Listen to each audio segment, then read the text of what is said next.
Logan Pierce was 35 years old, and he hadn't wanted anything for himself in 3 years. Not a single thing. He wanted his son fed, his fences mended, his cattle watered, his bills paid. He wanted the morning to come so the night would end. He wanted to keep moving because stopping meant thinking, and thinking meant remembering, and remembering meant sitting alone in a kitchen that still smelled like someone who was no longer there. Then Victoria Sterling walked into his life, or rather, she had been walking into it for 2 years, quietly, steadily, week after week. And Logan had done the one thing that frightened him more than grief ever had. He had started looking forward to something again. If this story already has your attention, hit that like button and drop the name of your city in the comments. I want to see how far this one travels. Now let's go back to the beginning. The morning his wife died, Logan Pierce did not cry. He stood in the hallway outside room 14 of the Shenandoah Valley Medical Center, one hand pressed flat against the painted cinder block wall, and he breathed, in and out. Slowly, the way the grief counselor had taught him 6 months earlier when the diagnosis first came back, and the word terminal sat between him and the doctor like something neither of them wanted to touch. He breathed, and he thought about the fact that his son was at his mother-in-law's house 30 miles away, probably eating cereal and watching cartoons, and not yet knowing that the world had just changed permanently. He thought about the cattle that needed feeding. He thought about the broken water line on the north pasture he hadn't fixed yet. He thought about 1,000 small, manageable things, because the one large, unmanageable thing, the woman behind that closed door, the woman who had laughed at his terrible jokes and argued with him about the right way to stack firewood and held his hand through every version of their ordinary life. That thing he could not think about yet. Not yet. So he breathed, and he made a list in his head, and eventually he pushed off the wall and walked down the corridor and stepped out into a parking lot where the Virginia morning was cold and flat and indifferent, and he got in his truck and he drove home. That was 3 years ago. But the Pierce Ranch sat on 240 acres of rolling land outside Millhaven, a town of about 4,000 people in the western Virginia foothills, the kind of place where everyone knew your truck by sound and your business by Tuesday. The ranch had been in Logan's family for 2 generations. His grandfather had cleared the eastern pastures, his father had built the main barn, and Logan himself had spent 20 years fixing, expanding, and arguing with every inch of it. He raised beef cattle, about 180 head. He had a small apple orchard on the south slope that he maintained mostly out of stubbornness, since it had never been particularly profitable. He grew hay on 60 acres and sold the surplus to neighboring farms. It was honest work, demanding work, the kind of work that started before sunrise and gave you no reason to stop until after dark, which suited Logan fine. Stopping was the problem. His son, Eli, was 7 now. He had his mother's eyes, that particular shade of gray-green that looked different depending on the light, and his father's stubbornness, which manifested as a refusal to go to bed before 9 and an absolute conviction that the ranch dog, a 3-legged cattle dog named Biscuit, understood full sentences. Eli had adjusted to their reduced household with the strange resilience that children sometimes show, the kind that looks like strength but is really just adaptation, the way a young tree bends completely in wind because its roots haven't gone deep enough yet to resist. Logan worried about that constantly. The bending, the not resisting. He worried about what Eli was quietly absorbing from watching his father move through life like a man who had set aside all personal ambition and replaced it with duty. He worried that his son was learning to equate love with loss, adulthood with sacrifice, forward motion with forgetting. He worried about a lot of things at 4 in the morning when the house was quiet and sleep wouldn't come. The Sterling AgTech property bordered his land on the eastern side, along a fence line of old cedar posts that Logan had been meaning to replace for 2 seasons. The company had moved in 18 months after Logan's wife passed, buying up a defunct horse farm and converting it into some kind of agricultural research facility, soil testing, precision irrigation technology, something involving sensors that Logan had not fully understood when it was explained to him the first time. He'd been skeptical. Loudly skeptical, in the way of someone who has spent his whole life doing things a particular way and has developed an instinctive distrust of people who show up with laptops and call themselves innovators. He'd expected some 30-year-old MBA in clean boots who would look at his operation and see inefficiency, which in his experience was what young tech people called anything that had been working just fine without their input for decades. What he got instead was Victoria Sterling. She had driven up his dirt road in a pickup truck, not a new one, not the kind of performative truck that city people bought to feel rural, but an actual working truck with a dented tailgate and dried mud in the wheel wells. And she had knocked on his door on a Tuesday morning while he was still in his work clothes, smelling like cattle and engine grease, and she had introduced herself and said, "I wanted to meet you before we started anything over there. I figured you'd rather hear what we're doing from me directly than through whatever the feed store version turns out to be." He'd liked that. He hadn't wanted to like it, but he had. She was younger than he'd expected, 25 at the time, though she carried herself without the self-consciousness he associated with 25. She was medium height, dark-haired, with the kind of direct eye contact that either meant confidence or was being deployed to simulate it, and he hadn't been sure yet which one it was. She had a notepad with her. She asked questions and wrote down the answers. Not fake questions designed to seem interested. Actual questions about water rights and easements and the drainage pattern on the shared fence line. He answered them. They stood in his driveway for 40 minutes talking about land and water, and when she left, she shook his hand and said she'd be back if anything came up. She was back the following Tuesday, and the Tuesday after that. Look, it started as professional. That's what Logan told himself. She had questions about the soil composition on the eastern acreage. He had questions about the irrigation sensors she was testing because he'd been having problems with dry spots on his hayfields for 2 seasons and couldn't figure out why. They traded information. She brought technical data. He brought 2 generations of knowledge about how that particular land behaved in drought years, how the creek drainage shifted in wet springs, where the old underground spring ran that didn't show on any survey map, but that his father had known about and that Logan had found again by accident when Biscuit fell into a soft patch near the east fence and disappeared up to his belly. The exchange was practical. That was the word. Practical. Except that after about 4 months, the official reason for her visits became harder to identify.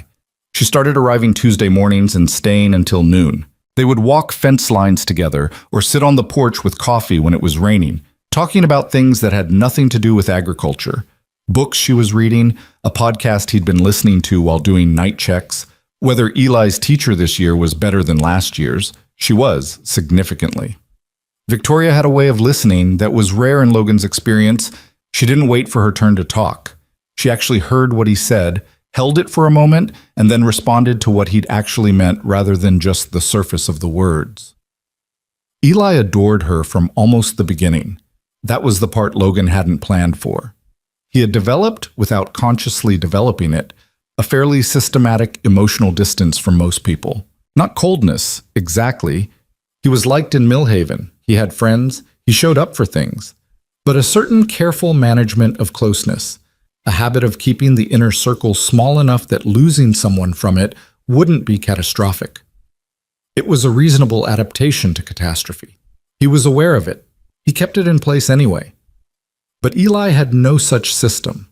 Eli had 7-year-old openness, which is to say he had no defenses at all, and Victoria had walked straight through his wide-open front door and made herself at home before Logan had figured out what was happening.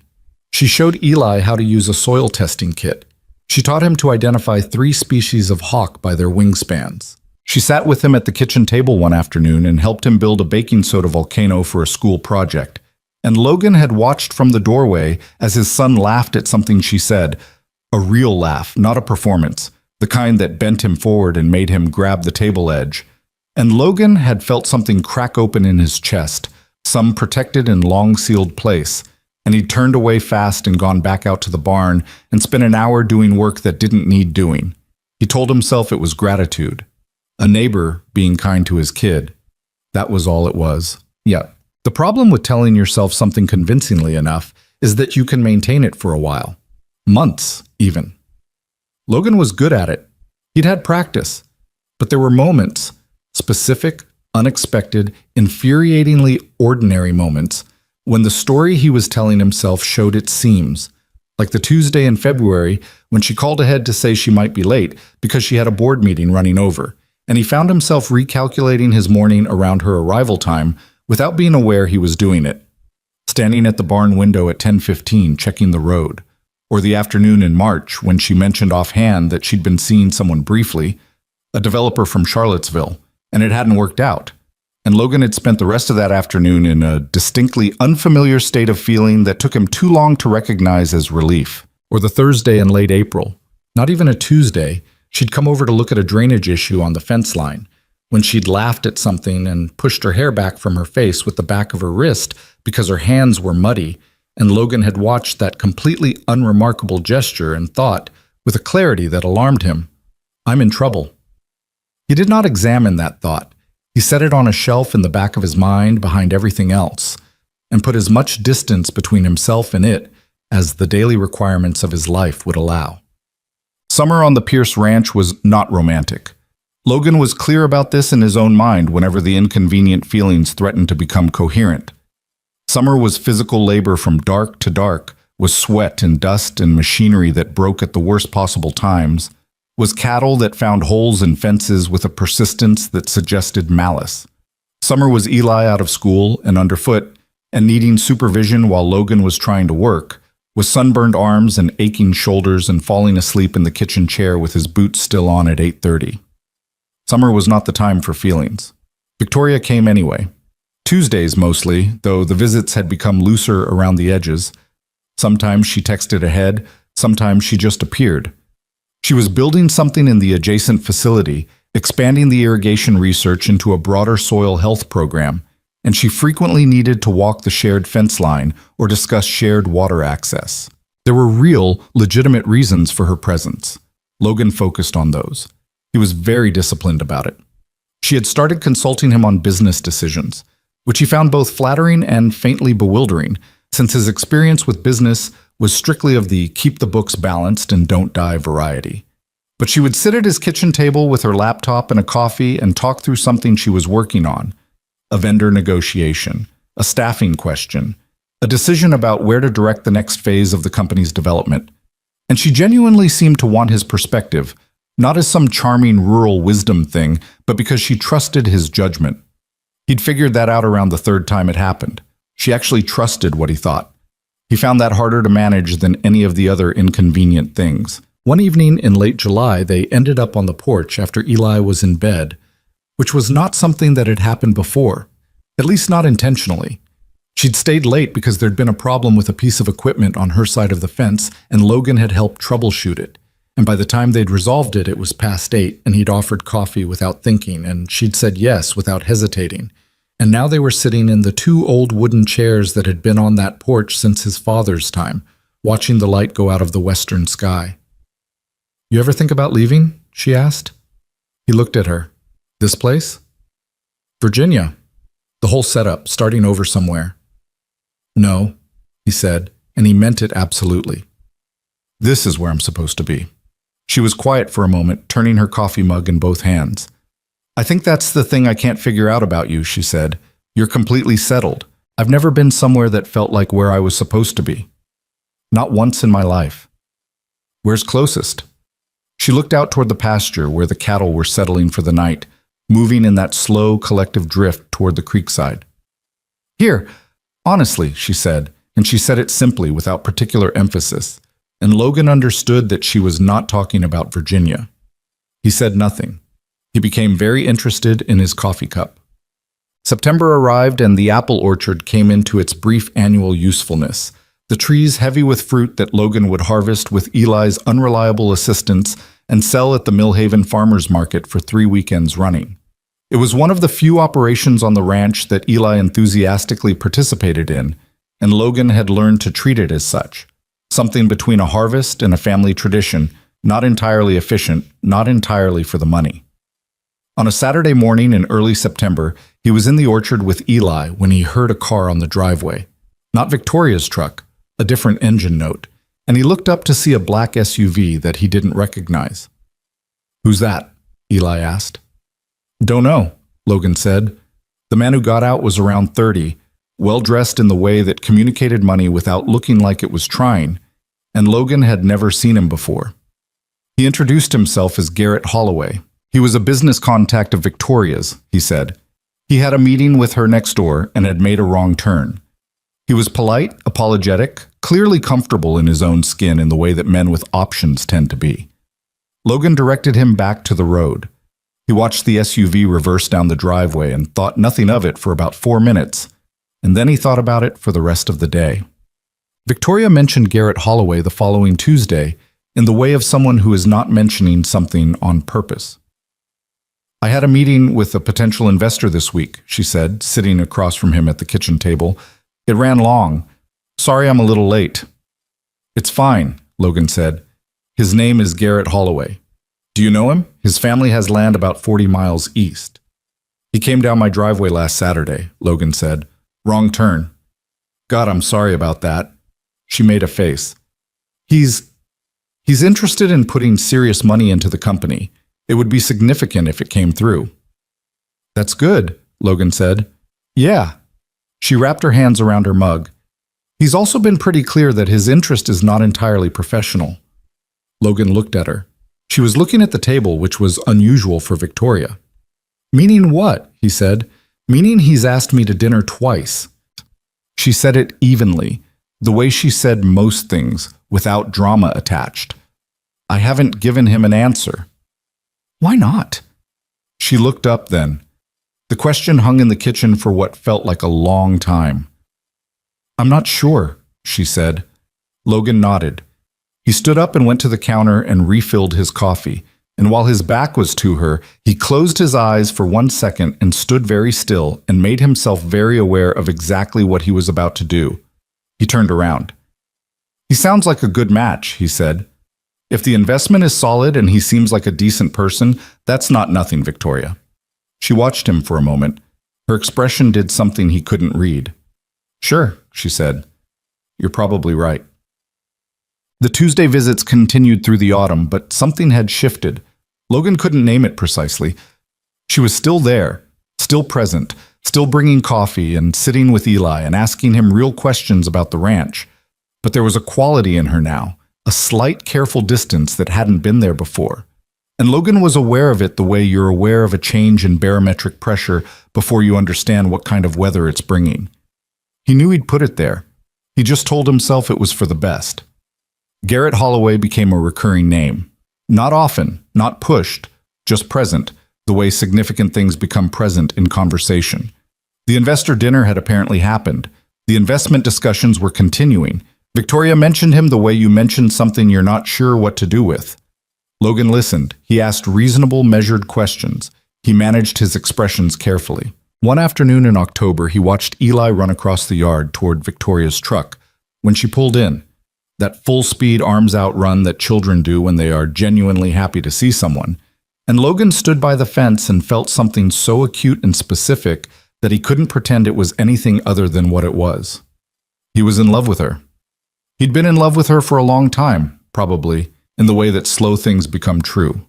Not with a moment of recognition, but with a gradual accumulation, the way water fills something one drop at a time, until suddenly the thing is full, and you can't say when it happened. He held that knowledge for 3 days. Then he put it back on the shelf. The apple pie arrived on a Tuesday in mid-October. Not from a store. He could tell the difference. She came in carrying it with both hands, this golden-crusted, still-warm pie, and she set it on his kitchen table and said, I made too much, and my staff has already had dessert for 3 days straight, so... Logan looked at the pie. He looked at her. You baked this, he said. I did bake that. From scratch. She rolled her eyes slightly. The apples are from your orchard, actually. You gave me a bag 2 weeks ago, and I kept meaning to do something with them. He didn't know what to do with the fact that she had made a pie from apples off his land and brought it to him while it was still warm. He did not examine this feeling. He got plates. They sat at the table with pie and coffee while Eli was at school, and it was the kind of late morning quiet that had become, without Logan planning it, one of the anchors of his week. The kitchen light at 10:30. Her hands around a mug. The specific sound of her thinking before she spoke. Can I ask you something? Victoria said. Sure. She looked at him directly in that way she had. What are you afraid of? He set down his fork. That's a large question. You're always moving, she said. You never stop, you never slow down. And when things get close to something real, you find a reason to manage it from a distance. I'm just curious what you're actually afraid of. The kitchen was very quiet. I'm not afraid of anything specific, he said. Logan? Victoria. I'm not looking for a full confession, she said, and her voice was gentle but precise. I just think you know what I'm talking about. He did know what she was talking about. That was the problem. He knew exactly what she was talking about, and he could feel the shape of the honest answer right there, just behind his teeth. And he could also feel every reason, good reasons, defensible reasons, reasons he'd been carrying for 3 years like they were load-bearing walls. Why he shouldn't say it. I've got a lot on my plate, he said. She held his gaze for a moment. Something moved across her face that might have been disappointment or might have been a decision. I know you do, she said, and she picked up her fork. Bit it. 2 weeks later, he found out through a mutual acquaintance at the feed store that Victoria Sterling had been seen at a restaurant in Staunton with Garrett Holloway. Nice restaurant, the kind with cloth napkins and a wine list. He found out on a Wednesday. He didn't sleep well Wednesday night. Thursday, he fixed a fence section that didn't need fixing and reorganized his tool shed, and then stood in the dark barn at 9 in the evening with his hand on Biscuit's scruff, listening to the particular silence of a house that only has 2 people in it, and feeling the full specific weight of what he had been choosing not to choose. Eli came looking for him eventually. He was in his pajamas, the dog print ones he'd picked out himself and would probably continue wearing until they literally fell apart. Dad, why are you standing in the dark? Thinking, Logan said. Eli considered this. About what? Complicated stuff. Like what? Logan looked down at his son, at those gray-green eyes in the dim barn light, at this specific person who had been the reason he got up every morning for 3 years, whose laugh sounded like his mother's laugh, in a way that Logan could still hear if he listened carefully. About how sometimes, Logan said, you know what the right thing to do is, and you don't do it anyway. Eli thought about this seriously, in the way he thought about things. Why not? Because you're scared. Of what? Lots of things. Eli was quiet for a moment, then, is Victoria coming Tuesday? I think so. Okay. Eli leaned against his leg. She said she might bring more pie. Logan put his hand on his son's shoulder. Come on, he said. Let's get you to bed.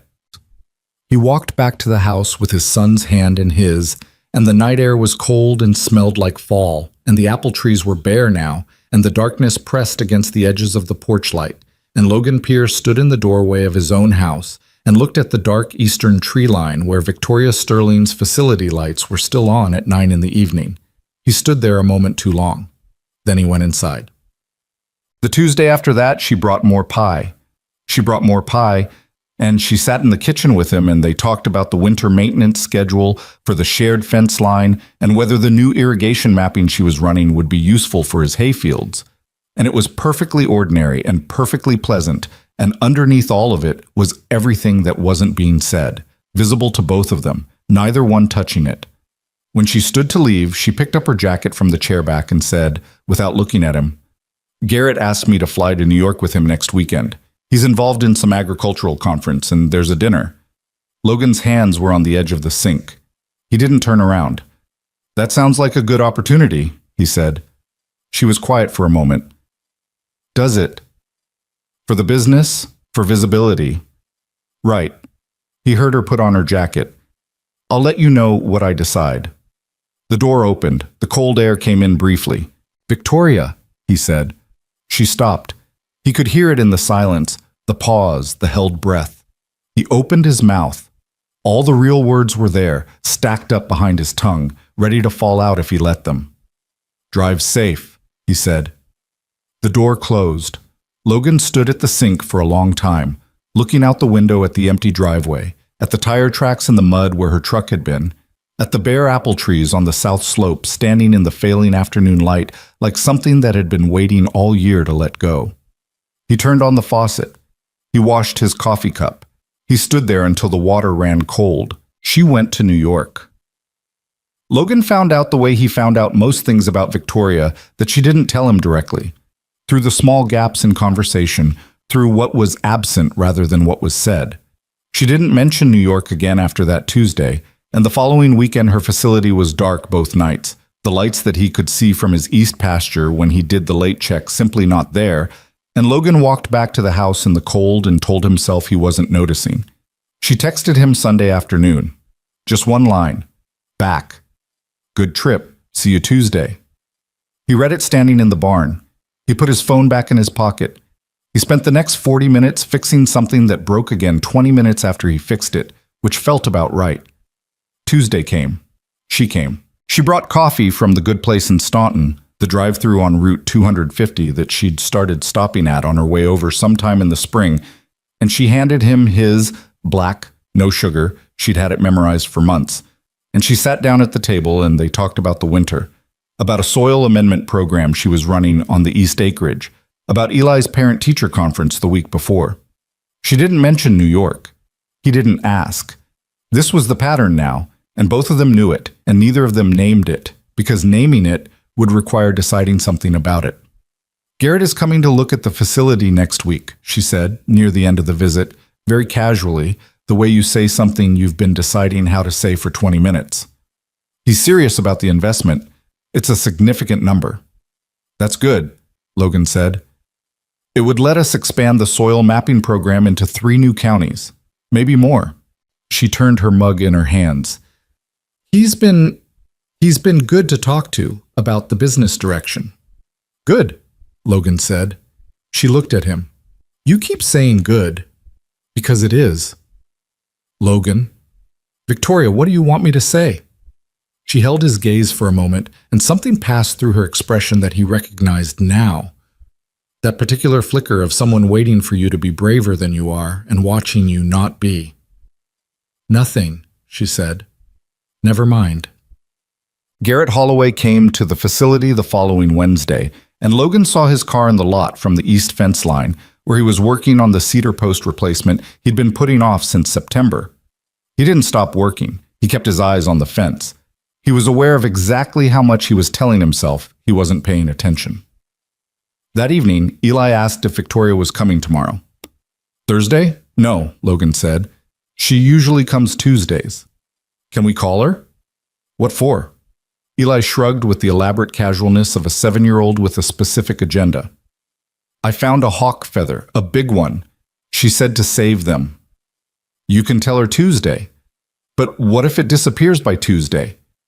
It's a feather, Eli. It's not going anywhere. Eli considered this. She'd want to know now. Logan dried the dinner dishes and thought about the fact that his 7-year-old son had essentially become the braver of the two of them and found no comfortable place to put that thought. Text her yourself, he said. You know how to use the tablet. Eli was gone before the sentence was finished. Logan stood at the sink and listened to the quiet. Outside, the wind was moving through the bare apple trees, and the house made its old house sounds. The settle and tick of it, the familiar language of a structure that had been standing for decades and had absorbed its share of human noise. He thought about his wife, which he did less often now than he used to, but which still came without warning sometimes, the way old pain does. He thought about the particular quality of her patience with him. She'd always said he was the most stubborn person she'd ever loved, and she'd said it with affection, but she'd also meant it. You'd say I told you so, he thought, not at anything in particular, just at the general dark outside the kitchen window. The tablet chimed from the living room. Eli's voice. She says, bring it Friday. She's coming Friday. Logan didn't respond. He put the dishes away. Shit. She came Friday afternoon, later than she'd said, because something had held her up at the facility. A calibration issue with a piece of equipment, she explained, pulling off her jacket and hanging it on the hook by the door the way she'd been doing for months, natural as breathing. Eli produced the hawk feather from his room with the solemnity of someone presenting a legal document, and Victoria examined it with complete seriousness, turning it in her fingers, identifying it as a red-tailed hawk by the coloring, telling Eli where it was from on the bird's body. Primary flight feather, she said. Right wing, most likely. You want to know how I can tell? Eli sat down on the floor with her, cross-legged, absolutely present. Logan stood in the kitchen doorway and watched them. This was the thing he couldn't rationalize away, no matter how many times he tried. Not the business conversations, not the coffee, not the personal confessions in the dark on the porch. This, the way she sat on his son's bedroom floor and talked about hawk anatomy like it was the most interesting thing in the world, because to her, apparently, it was. The way Eli leaned in, that specific quality of attention he gave to very few people. The way the room felt with her in it, fuller somehow, like a frequency that had been missing. He went back to the kitchen. He started on dinner without being asked, which he realized, when he was halfway through it, was not something he'd planned, but had simply happened, his hands making the decision before his head caught up. She stayed for dinner. Eli demanded it, but Victoria looked at Logan first, a quick, questioning look, and he nodded, and she stayed. It was the first time she'd stayed for a full dinner, and it was easy in a way that Logan found destabilizing. Eli talked non-stop about school and the hawk, and a kid in his class named Dominic who had done something complicated and controversial with a juice box. Victoria asked follow-up questions.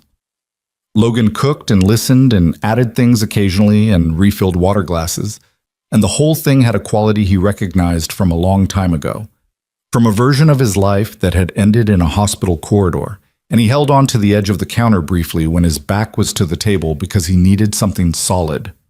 After dinner, after Eli was bathed and in bed and had extracted a promise from Victoria to look up hawk migration patterns and report back Tuesday, they sat at the table with decaf and the comfortable silence of people who have shared a meal. "You didn't have to make dinner," she said. "I was making it anyway. For 2 people. Now for 3.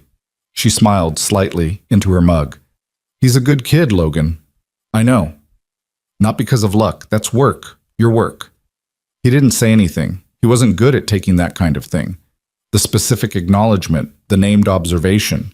His instinct was always to deflect or qualify, and he was aware enough of the instinct to sometimes just wait it out instead. "My dad was around," Victoria said.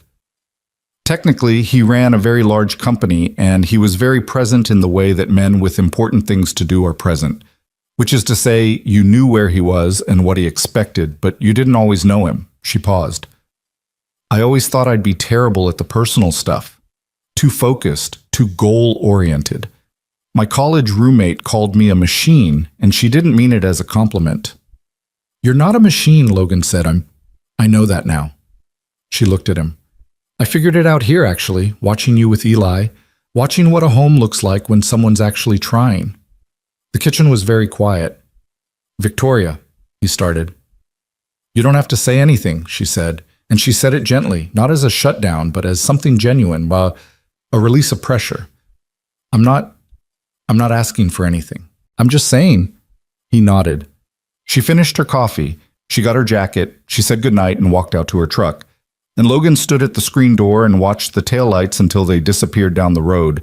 And then he stood there a little longer in the cold air with his hand on the door frame. He went to bed. He didn't sleep well. He hadn't been sleeping well for a while. The investment deal with Garrett Holloway was apparently moving forward.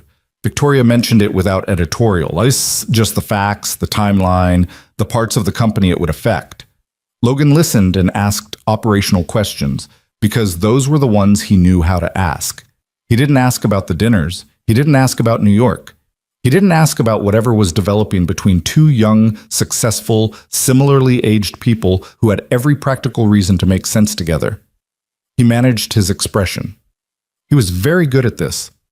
What he couldn't manage was the thing that happened in early November, on a gray Tuesday when Victoria came over and they walked the fence line together because there were survey markers she needed to verify before the ground froze. They walked the eastern boundary for about 40 minutes, marking and photographing, and it started to drizzle. Not hard enough to turn back, but enough to be uncomfortable. And at some point they were both moving quickly between 2 posts, and the ground was soft and Victoria's boot went into a hidden soft spot. The kind of thing Logan's father had warned him about, the underground spring drainage. And she went down hard on one knee in the mud. He had his hand on her arm before she'd finished falling. She was fine. Knee was fine. Pride possibly not fine. She said something under her breath that was not appropriate for a business call and then started to get up, and Logan kept his hand on her arm until she was steady, and then he didn't move his hand for approximately 2 seconds longer than was necessary. She looked at him. He let go. "You okay?" he said. "Mud on my jeans," she said, looking down. "Which is fine, obviously. I know what this job is." "There's a soft spot there. I should have warned you." "It's your father's underground spring," she said. "Biscuit's trapdoor." He'd told her that story months ago, and she'd remembered the exact phrasing he'd used.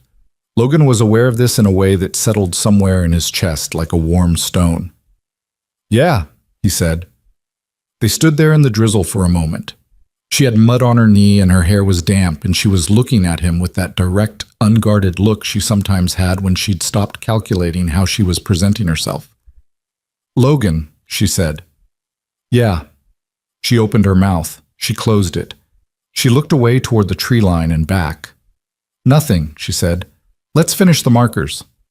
They finished the markers. They walked back to the house without talking much. She cleaned the mud off in the sink, borrowed his barn jacket because hers was soaked through, and sat at the table with her laptop while he made sandwiches because it was noon and neither of them had eaten. She was still wearing his jacket when she left. She texted from the road. "Left your jacket in the truck. I'll bring it back." He read the text. He thought about the jacket. He thought about what kind of person leaves an item of clothing and then tells you immediately so you won't think it was intentional. He put his phone down. He picked it up again. He typed, "Keep it. It's cold out." He sent it before he could think better of it. He stared at the screen for a moment, then set the phone face down on the counter and went back outside. Garrett Holloway came to the facility for the second time in late November, and this time he came to dinner as well. Not at Logan's, obviously, somewhere in town, and Logan only knew about it because Eli had texted Victoria about something school-related, and she'd replied later than usual with a quick apology, saying she'd been at dinner. Eli showed Logan the exchange, not reading anything into it, just proud of his independent communication skills. Logan said that was great, and went to fix the water heater that had been running cold. It was the first night he actively thought about what he was giving up. Not abstractly, concretely. He sat on the basement floor with a wrench and the pilot light, and he let himself think about it clearly, without the management and the deflection. He thought about Victoria in his jacket. He thought about Eli on the bedroom floor learning about hawk feathers.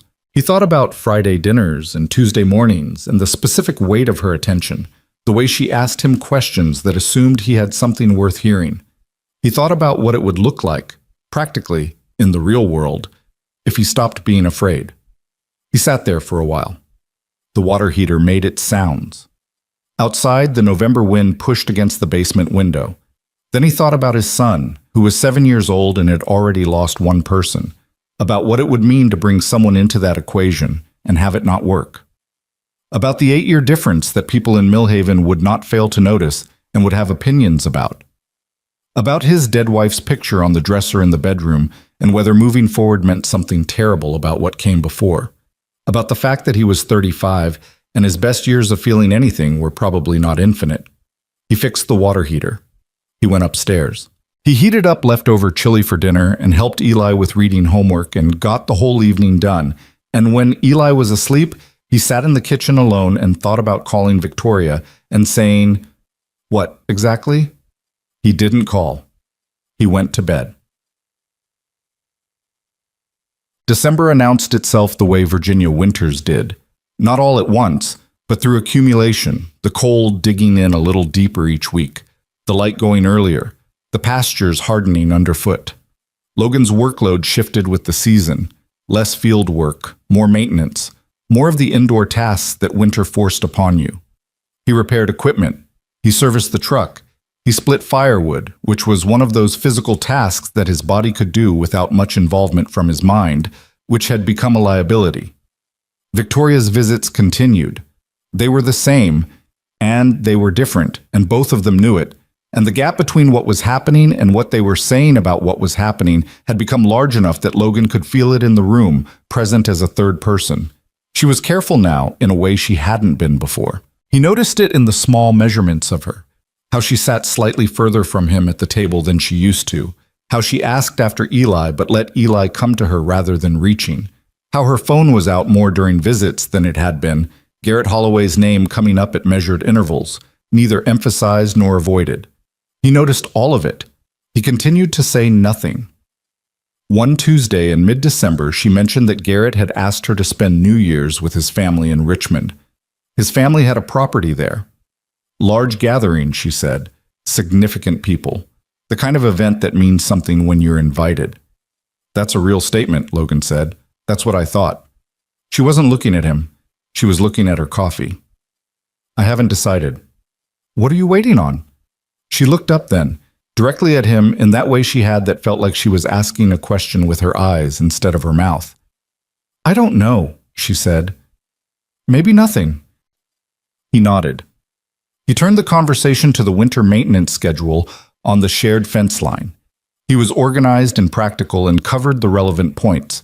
She wrote things down in her notepad. They wrapped up the visit cleanly. When she was leaving, she stopped at the door and looked back at him. Not performing it, not making it dramatic. Just a look. Logan, she said. Yeah. Merry Christmas, in case I don't see you before. You'll see me before, he said. She nodded. Probably. She pushed the screen door open. Cold air. Take care of yourself. She said it like she meant several things by it at once, like it was a request, not just a pleasantry. He watched her truck back down the driveway and turn onto the road. He stood in the doorway in the cold for a moment, his hand on the frame, and the pastures were gray-white under a colorless December sky, and the bare trees were still and the whole world felt very quiet in the particular way it gets before something decides. He turned and went inside. He closed the door. He stood in his kitchen, alone, and understood with sudden terrible clarity that he had been treating his own life as something to manage from a safe distance, and that the thing he feared more than anything, more than grief, more than failure, more than the judgment of a small town, was allowing himself to be fully present in it again, wanting something for himself without guarantee, without protection, without the certainty that it wouldn't be taken away. He understood it completely. He went to the refrigerator. He started thinking about what to make for dinner. He did not call her, not yet. She did see him before Christmas. She came on the Tuesday before the holiday with a tin of cookies she'd made, or had made, it wasn't entirely clear, and Logan didn't ask because the distinction didn't change how Eli reacted, which was to immediately try to open the tin in the driveway before they'd even gotten inside. Victoria let him take two and put the rest on the counter and sat down at the table, and everything felt, on the surface, exactly as it always had. But the surface had been lying for months. She stayed an hour.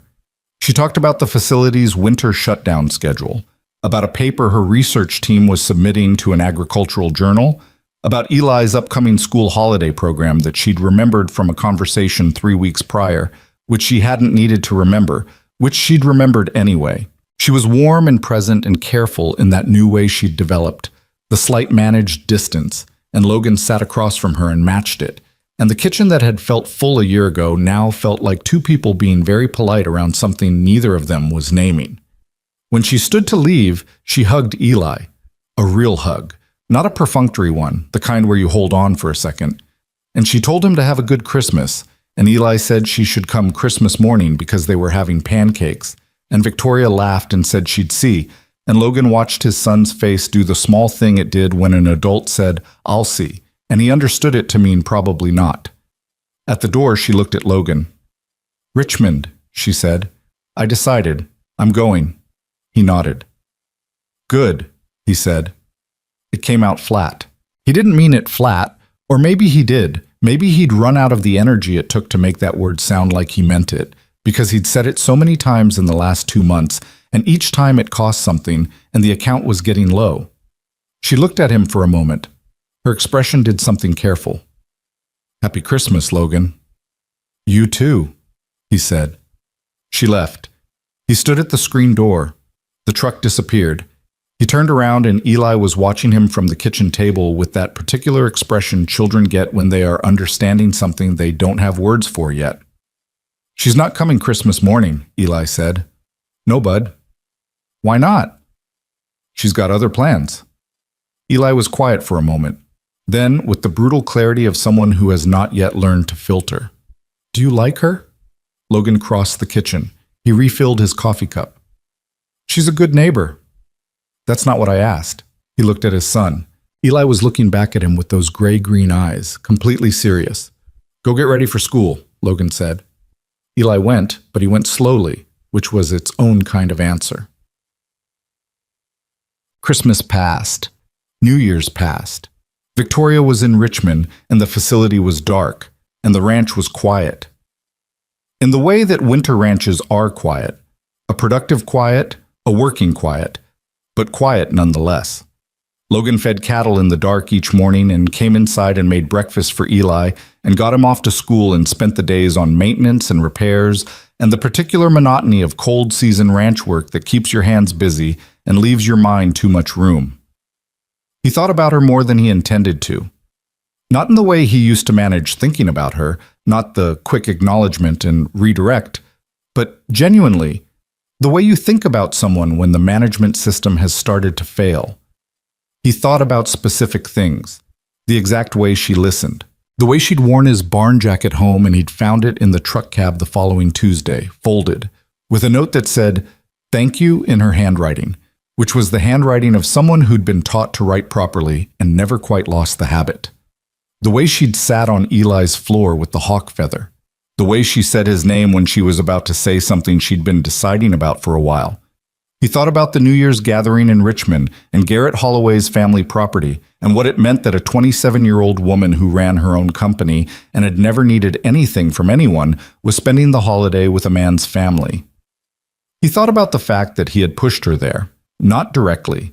He'd never said, "Go to Richmond, go to dinner, go to New York," but through the sustained refusal to say anything else, which amounted to the same thing. You could direct someone toward a door without ever touching them, just by making sure you were never between them and it.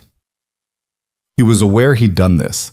He'd done it on purpose, for reasons that had seemed sound, and were still arguably sound, and felt less sound with every passing day of a January that was cold and gray and very long.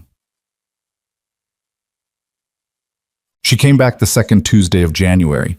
She didn't call ahead. He heard her truck on the road and looked up from the east barn where he was working on the hay equipment, and he watched her pull in and park and get out, and something in his chest did something he didn't examine. She knocked, which she hadn't done in months, had stopped doing sometime around spring, had just opened the screen door and called his name, and that single detail registered like a change in language. He came in from the barn. She was standing on the porch in her coat, hands in her pockets. "Hey," he said. "Hey." She looked at him steadily.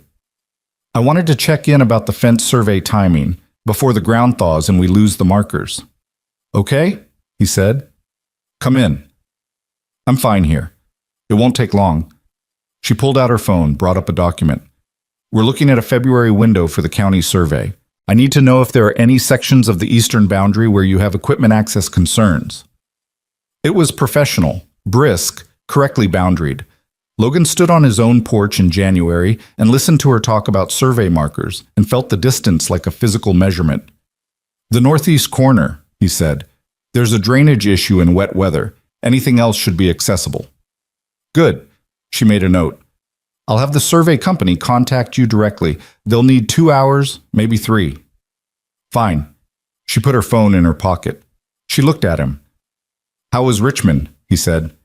He hadn't planned to say it. It came out anyway. Something moved across her face. "Good," she said. "It was good. Garrett's family they're generous people." "Good." "You keep saying that word." "It's a good word."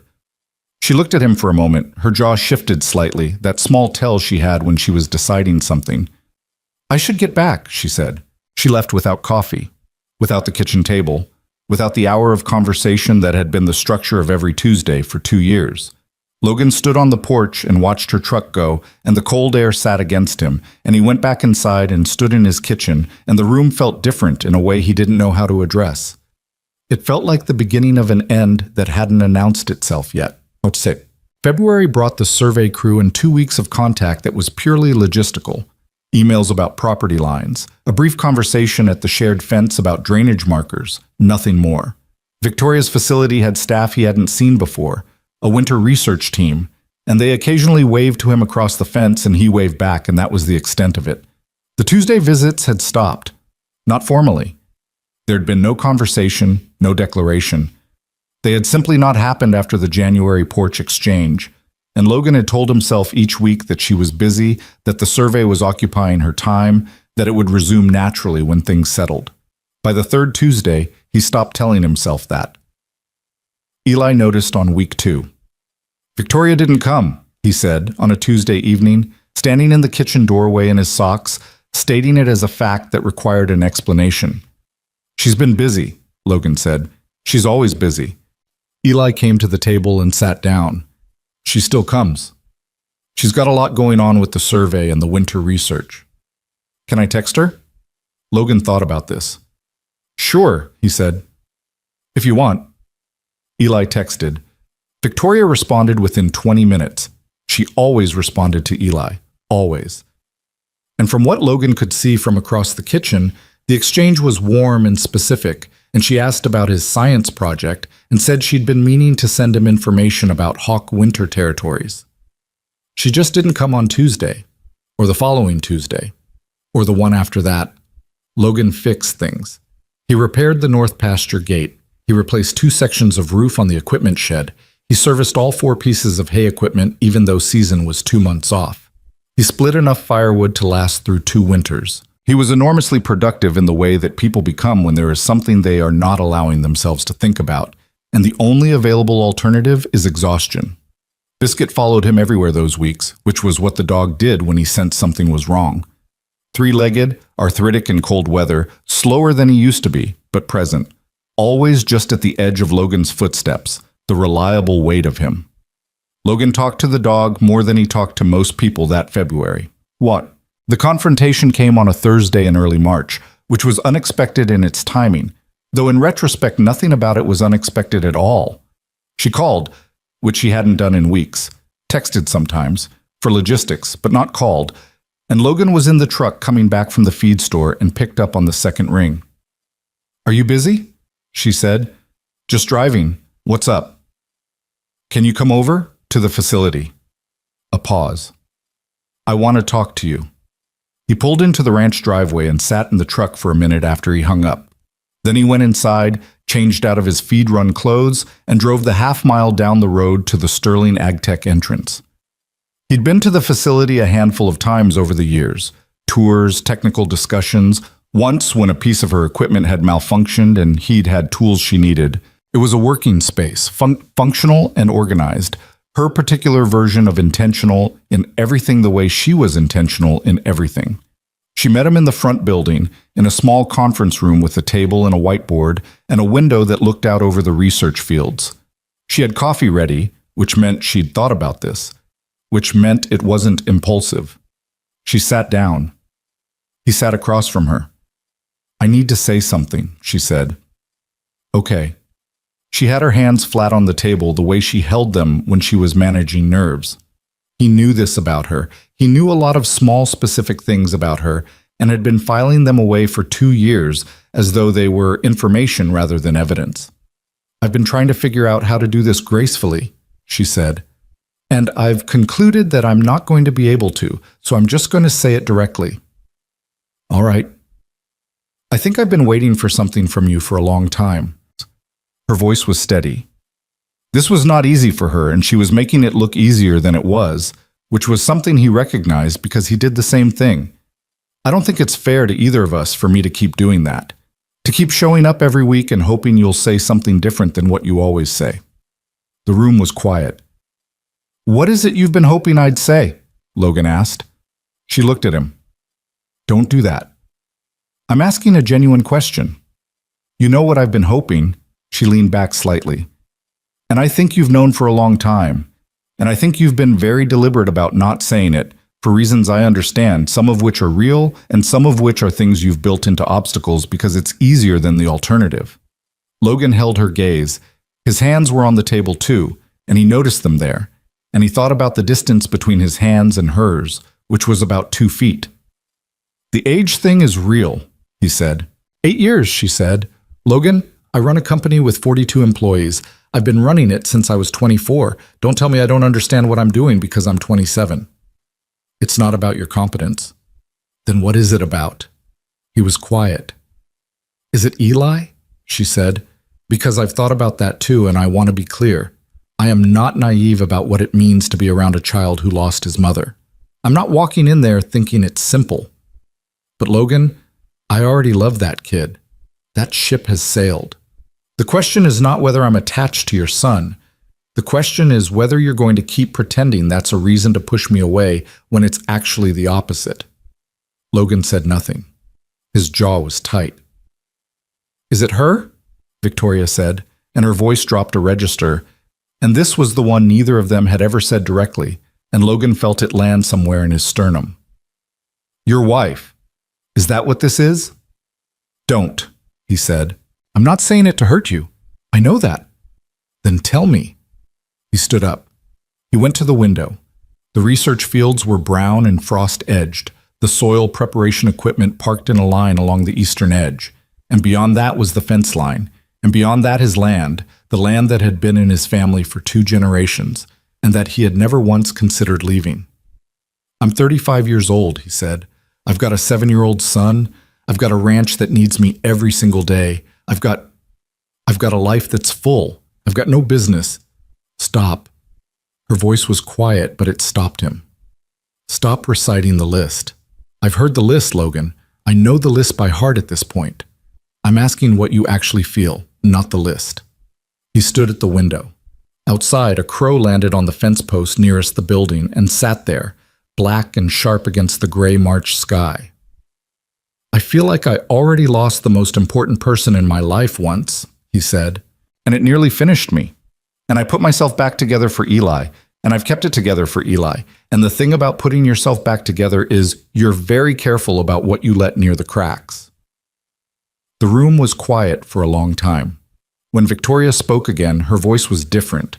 Not softer exactly, but unguarded in a way it hadn't been since she'd walked in. I understand that, she said. I do. But Logan, you're not protecting yourself from loss. You lost the ability to imagine a future that has anything in it for you, and you've convinced yourself that's wisdom. She paused. That's not wisdom. That's just fear with better posture.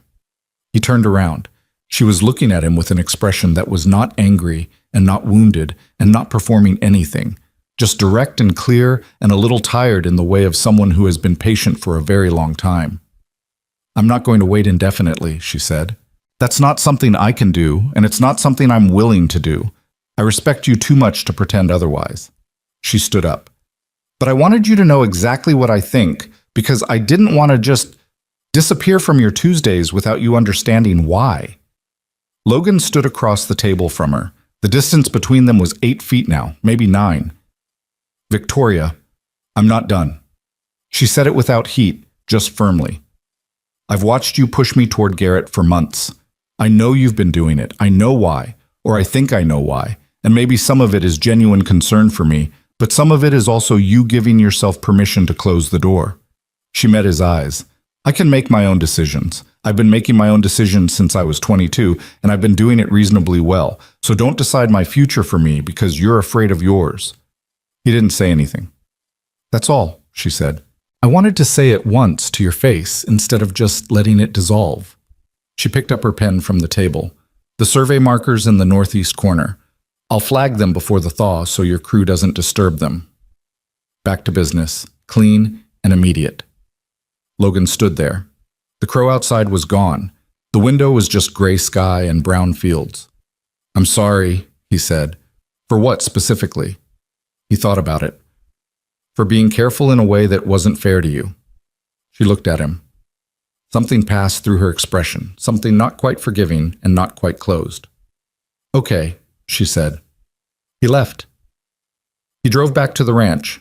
He sat in the truck in his own driveway for 10 minutes before going inside, and hands on the wheel, engine off, looking at the house he'd built his life inside. The weeks after that conversation were the longest Logan could remember since the first months after his wife died. Not because they were filled with dramatic events. They weren't. They were filled with the ordinary requirements of a ranch in early spring. Fence repair, equipment preparation, the first round of cattle health checks before the season turned. They were busy weeks, productive weeks. They were just empty in a specific and newly clarified way. The Tuesday ritual was gone. The coffee at 10:30 was gone. The particular feeling of someone arriving who made the house feel different was gone. And Logan now understood, having lost it, how much structural weight it had been bearing. He hadn't understood that until it wasn't there, which was the kind of thing that seemed obvious in retrospect, and was invisible until it wasn't. Eli asked about Victoria twice in the first week. Logan gave him the same answer each time. She was busy, the facility had a lot going on, and Eli accepted it with the practiced resignation of a child who has learned that some adult situations are not fully explicable, which was its own kind of gut punch. He missed her. He let himself think that clearly, finally, without the immediate management response. He missed her specifically, not the idea of company or human connection or forward motion, but her.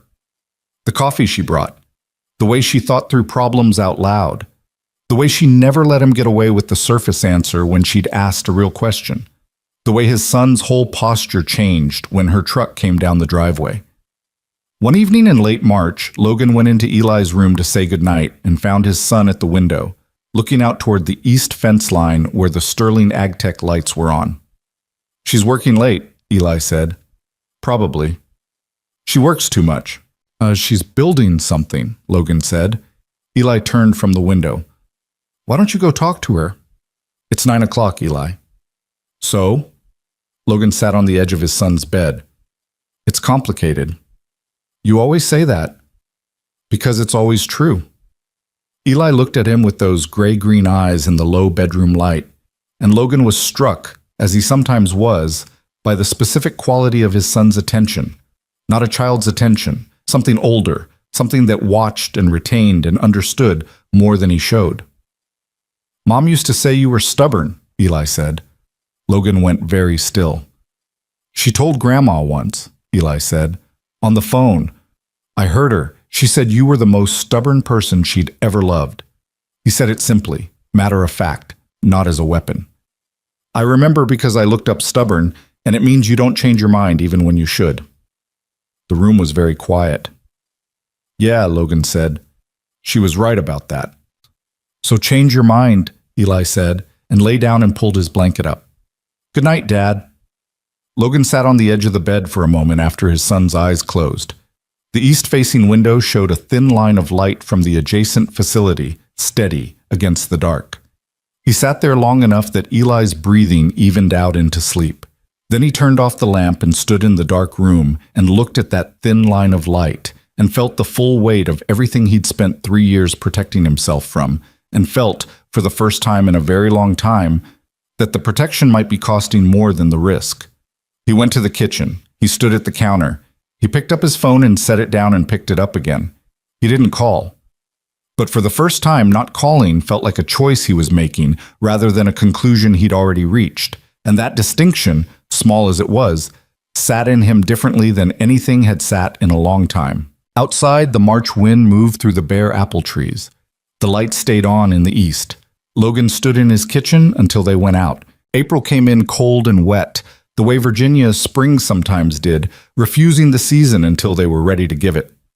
Logan spent the first week of the month replacing the northeast fence section, the one that had needed doing since September, the one he'd been walking past for months. It was physical work, the kind he usually found settling, the post hole digger and the wire stretcher, and the particular satisfaction of a line going in straight. He worked through 2 gray mornings and came inside both days smelling like mud and cedar, and stood under the shower long enough that Eli knocked on the door to ask if he was alive. The work didn't settle him the way it usually did. He'd been sleeping badly again. Not the way he'd slept badly in the first year after his wife died. That had been a specific leaden grief, a weight that pressed him down. This was different. This was the kind of sleeplessness that comes from a decision you haven't made yet, from something sitting at the edge of your thinking that you haven't resolved, that follows you from room to room in a quiet house at 2 in the morning like a question you don't know how to answer. He knew what he had to do. He'd known it since the night he'd stood in the kitchen watching the lights in the east facility go out. The knowing and the doing were different problems, and he'd been treating them as the same problem for long enough that the gap between them had started to feel like character. His wife used to say that the most expensive thing in the world was the thing you almost said. He thought about that in the dark on a Thursday night with biscuits weighed against his legs and the house making its sounds. And he lay there until 4 in the morning and then got up and fed the cattle and came back in and made coffee and sat at the kitchen table in the early light and thought about being 35 years old and the way a life could narrow itself down to just the necessary things if you let it, if you let caution replace appetite for long enough. He thought about his son, who had told him to change his mind and gone to sleep. He thought about Victoria Sterling, who had said everything she needed to say to him in a conference room in March, and had not waited for him to respond, because she'd learned not to wait. He thought about Garrett Holloway's name, which had stopped appearing in conversation entirely, and what that absence might mean, and whether he had any right to care about it. He got up. He looked at the clock. It was 6:47 in the morning. He went and woke Eli early, fed him breakfast, dropped him at school by 7:30, came back to the ranch, and stood in the kitchen for 9 minutes, which he knew because he watched the clock, and then he got in his truck and drove. The Sterling AgTech facility opened at 8. He knew this because he'd driven past it thousands of times and had absorbed its rhythms the way you absorb the patterns of anything adjacent to your life. He pulled into the lot at 8:12, behind 2 other vehicles he didn't recognize, and sat for a moment. He had not called ahead. He had not practiced what to say. Both of these were mistakes, probably, but calling ahead would have given him time to talk himself out of it, and he had a very developed skill for talking himself out of things, and he was not going to use it today. He got out of the truck. The front building was a renovated farmhouse. She'd kept the original structure and updated the interior, which he'd always thought was a reasonable way to do things. The receptionist, a young man Logan had seen twice before, looked up when he came in. "Is Victoria available?" Logan said. "Do you have an appointment?" "No, I'm her neighbor, Logan Pierce." The receptionist picked up the phone. Logan stood at the front desk and looked at the wall, which had a large topographic map of the county with the research zones marked in different colors. He'd looked at this map before. It included his property. She'd mapped his property as part of the terrain, which was factually correct, and which he was thinking about now in a way that had nothing to do with topography. "She said she'll be down in a few minutes," the receptionist said. "You can wait in the front room." Logan sat in a chair in the front room and looked at his hands and thought about what he was going to say. He had a general outline in his head. Not a speech, he wasn't capable of a speech, and anything that sounded like a speech would come out wrong. But the shape of it, the honest shape of it, without management. He heard her before he saw her. Her footsteps on the stairs, quick and purposeful, the way she always moved. Then she came around the corner and saw him, and she stopped for just a fraction of a second before she kept going, and in that fraction of a second he saw surprise and then something more guarded coming up behind it. "Logan," she said. "Hey." She was in work clothes, dark pants, a fleece, her hair back. She looked like someone who had been in the middle of something and was allocating him a portion of her morning in the professional way she allocated things. "Is something wrong with the fence line?" she said. "No." "Equipment issue?" "No." He stood up. Is there somewhere we can talk?" She looked at him for a moment, then she turned and said, "Conference room 2 is free," and walked, and he followed. Done. It was a different conference room than the March one, smaller, no whiteboard, a window facing west toward his property. She closed the door and stood near the table without sitting down, arms loosely at her sides, watching him. He stood across from her. 2 feet of space and several months of withheld things between them. "I'm going to say something," he said, "and I'm going to try to say it without qualifying it to death, which is going to be difficult because that's what I do." She waited. "I've been afraid," he said. "Not of you, not of Eli, not of the age difference, not of what people in Millhaven are going to say, not of her memory." He stopped, found the thread again. "I've been afraid of wanting something for myself, just for me. Not as a father or a rancher or a man with obligations, just as a person. And it's been easier to dress that fear up in reasonable-sounding explanations than to say it plain." Victoria stood very still. "You said fear with better posture," he said. "You were right. That's exactly what it was. Logan, I'm not done." He said it more firmly than he intended, and she closed her mouth.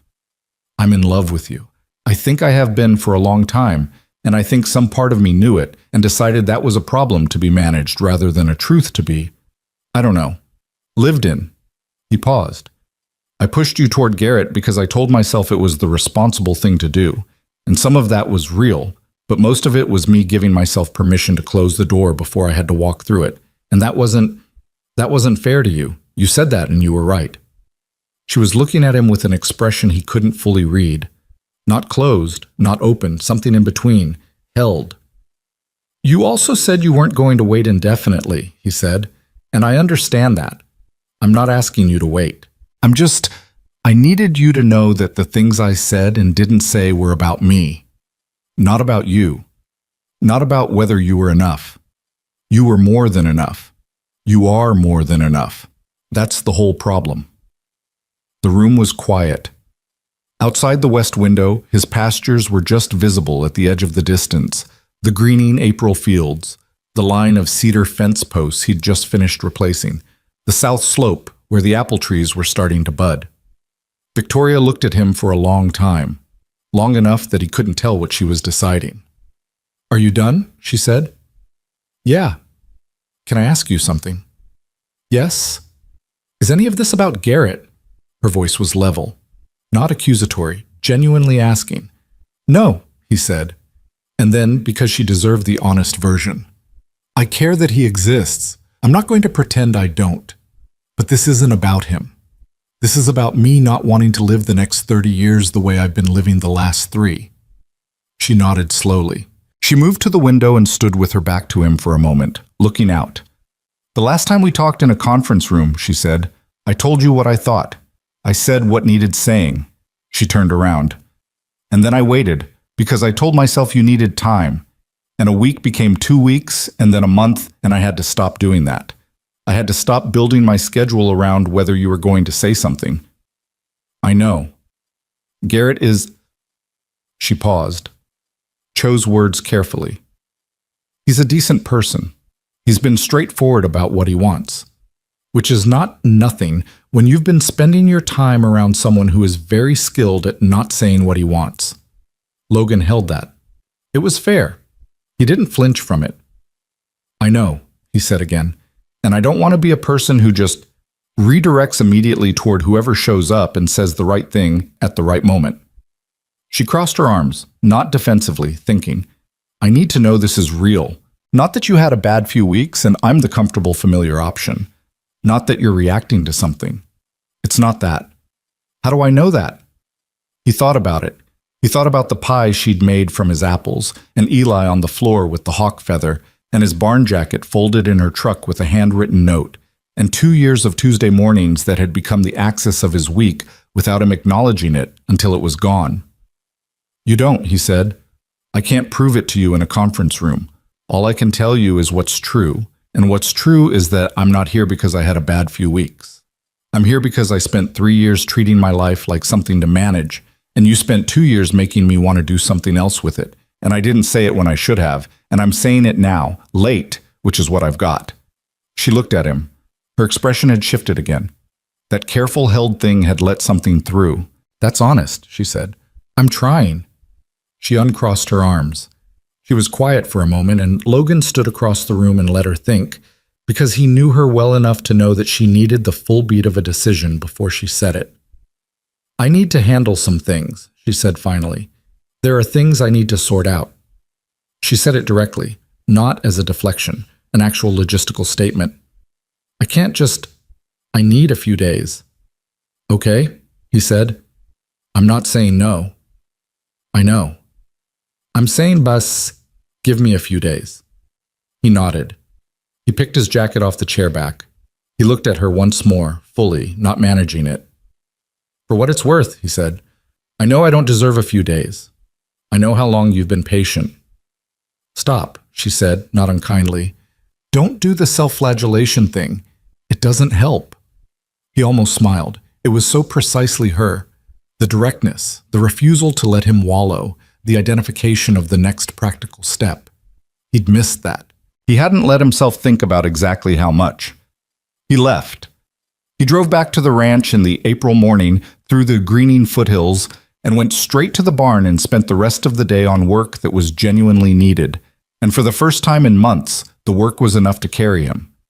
Not because nothing had been resolved, nothing had, but because he'd said the thing finally, and the saying of it had done what he'd been afraid it would do, which was make it completely real. And it turned out that was not the worst thing. Real was something you could work with. Real was something you could stand in. The alternative was the last 3 years. 3 days passed. He didn't contact her. He'd said he wouldn't, and he meant it, and keeping that boundary was its own kind of work. The phone on the counter at evening, the east fence line visible from the barn, the lights of her facility coming on after dark. Eli seemed to sense something had shifted in the way he sensed things without being told them. He didn't ask about Victoria, which was notable because he'd been asking for months. He just moved around Logan a bit more carefully, which at 7 years old looked like bringing him things.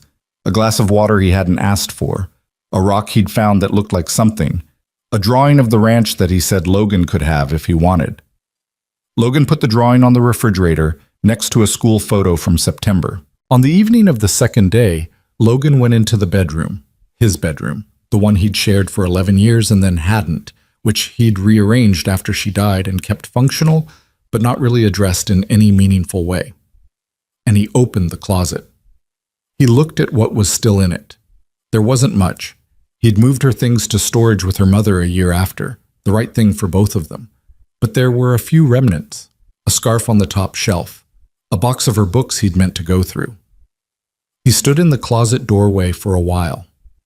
Then he took the scarf down. He folded it properly. He put it in the cedar box at the foot of the bed where he kept the things that mattered. Eli's hospital bracelet from the day he was born, his grandfather's pocket knife, 2 photographs. He put the scarf in there carefully, the way you put something in the right place rather than the convenient one. He closed the box. He sat on the edge of the bed. He thought about the thing he'd told himself for 3 years, that moving forward meant leaving her behind, that loving something new was a statement about what he'd had before, that the door you opened going forward was the door you closed going back. He'd carried that logic like it was physics, like it was a law that governed the movement of grief. He wasn't sure, sitting there in the April evening, that it was true. He thought it might be something he'd constructed because construction was something he was good at, and grief needed somewhere to go. He sat there until the room went dark, and then went to check on Eli. The call came on the 3rd day, at 4:30 in the afternoon, while Logan was in the equipment shed running the seasonal check on the hay baler. He picked up. "Are you busy?" Victoria said. "Just in the barn. Can you come over, same place? Now? If you can." He put down the wrench. "Give me 20 minutes. He went to the house. He cleaned up fast, changed his shirt, told Eli he'd be back by dinner and that the neighbor's son from down the road, Eli's school friend, could come over if he wanted company. Eli said okay with the studied casualness of someone not asking questions he very much wanted to ask. Logan drove over. She was waiting in the front room this time, not the conference room. She had 2 cups of coffee on the low table and she was sitting with her elbows on her knees, and she looked tired in the way of someone who had slept poorly and was not pretending otherwise. He sat down across from her. She looked at him for a moment. Then she said, "I had a conversation with Garrett." Logan nodded. It was fair. He was decent about it. She wrapped her hands around her mug. He knew something was unresolved. I think he'd known for a while. He's a perceptive person. She paused. It wasn't casual for him. I want to be honest about that, because he deserves not to be reduced to a plot point. "I understand," Logan said, and he meant it. "I made decisions with you not in mind," she said. Or, "I tried to. I don't know that I was always successful." She looked at her coffee. "I spent the last 3 days trying to figure out if I was making this choice because I genuinely wanted it or because you finally said something and I was reacting." "That's fair," he said. "The answer is that I've wanted this since before you said anything." She looked up at him. "Which you knew, which I told you, in this building, in March, and which I'm saying again now, clearly." She set down the mug. "I'm not interested in being the person who just orbits someone indefinitely hoping they figure it out. I'm not built for that. But I also..." She stopped. I don't want you to be someone who came here 3 days ago because you were scared of losing something. I've thought about that a lot. Whether this is about me or about the idea of me and what the difference is, and how you know. I don't know how you know that, Logan said. Not for certain. All I know is that the specific version of you, not some general comfort or the idea of company, the specific person who brought pie made from my apples and sat on the floor of my kid's room talking about hawk feathers and told me I was afraid and was right about it. That person is who I'm talking about. She looked at him for a long moment. Okay, she said. Okay? Yes. She said it simply, without drama, the way she said things when she'd settled something fully in her own mind. But I need one thing from you. What? Don't do this again, she said. Don't pull away, and manage it, and find the careful version. If something is hard, say it's hard. If you're scared, say you're scared. I can work with honest. I cannot work with the version of you that has decided to protect me from your actual self. He looked at her. That's fair? I mean it. I know you do. She reached across the table and picked up her coffee. Ask me to dinner, she said. Properly. Not as a widower making a responsible choice, not as a cautious father weighing options. As a person. Logan sat up straight. He looked at her directly. Victoria, he said. Will you have dinner with me? She held his gaze. Yes, she said. I will. It wasn't cinema. There was no music and nothing swelled, and she had a coffee ring on her sleeve, and he'd come straight from an equipment shed, and the conference room had bad lighting. But she smiled. A real one, not performed. And something in Logan's chest did what it had been trying to do for 2 years, and he let it. They went to dinner the following Saturday. Not in Millhaven, where every booth had eyes. They drove to a place in Staunton, a restaurant that was good without being trying too hard. And they sat across from each other for the first time without the professional scaffolding of fence lines and soil surveys and shared logistical concerns. It was different. Stranger, in some ways. The same two people who had been sitting at his kitchen table for 2 years, and yet something had been named now, which changed the weight of everything. This is weird, Victoria said, about 30 minutes in, looking at her menu. Little bit, Logan said. I know everything about how you take your coffee, and I don't know your middle name. James, he said. Logan James Pierce, she said, trying it. That's very Virginia of you. What's yours? Anne. She made a face. Victoria Ann Sterling. My mother was very traditional. Victoria Ann, he said. Don't. I didn't say anything. You were about to say it's pretty. Maybe. She looked at him over the menu with an expression that was trying not to be pleased and not entirely succeeding. He watched her not succeed at it and thought about how he'd been sitting across from that face for 2 years and had spent a significant portion of that time convincing himself he wasn't paying attention to it. They talked through dinner the way they always talked, easily, with the specific rhythm of two people who had spent a long time learning each other's thinking. But there was something underneath it now that hadn't been there before. A current that ran below the conversation, not uncomfortable, just present, like a change in the weather that you can feel before you can describe it. She told him about her family in a way she hadn't before. Her father, the company, the early years when she'd been determined to build something of her own with no connection to the family name, and how hard that had been at 24, how much she'd pretended certainty she didn't have in meeting rooms full of people twice her age. Were you actually afraid? He said. Constantly, she said. I was afraid every single day for the first 2 years. I just became very skilled at not showing it, and somewhere along the way, I confused the performance with the reality. You didn't seem afraid, he said, when you came to my door that first time. I was terrified, she said. You're intimidating. You have that whole thing where you're very still and you look at you and you just wait. I didn't know that was intimidating. It's extremely intimidating. She picked up her glass. I practiced what I was going to say on the drive over. I had a whole opening. What was it? Something about shared water rights, she said, which was true, but it was not the main reason I went. He looked at her. What was the main reason? She set her glass down. I'd looked up the property records when we were doing our initial land survey, she said. I saw the ownership history. I knew the family had been there for 2 generations, and I wanted to, I don't know, I wanted to meet whoever was there. She shook her head slightly. That sounds strange. It doesn't, he said. I just had a feeling, she said, about the land, about the location, about whoever was on the other side of that fence. And I was 25 and running on instinct more than sense. She paused.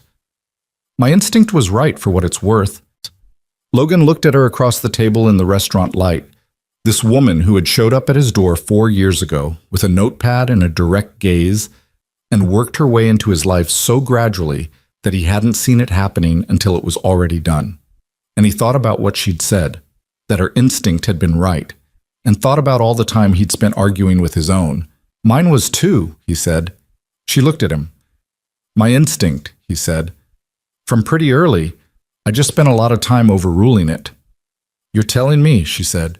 He smiled. She smiled. Outside, the April night was coming in fast against the restaurant windows, and the street had that particular spring evening quality. The new dark, the warmth underneath the cool. And Logan Pierce sat across from Victoria Sterling and thought about the length of time it sometimes took to arrive at the obvious thing, and how the arriving still mattered even when it was late.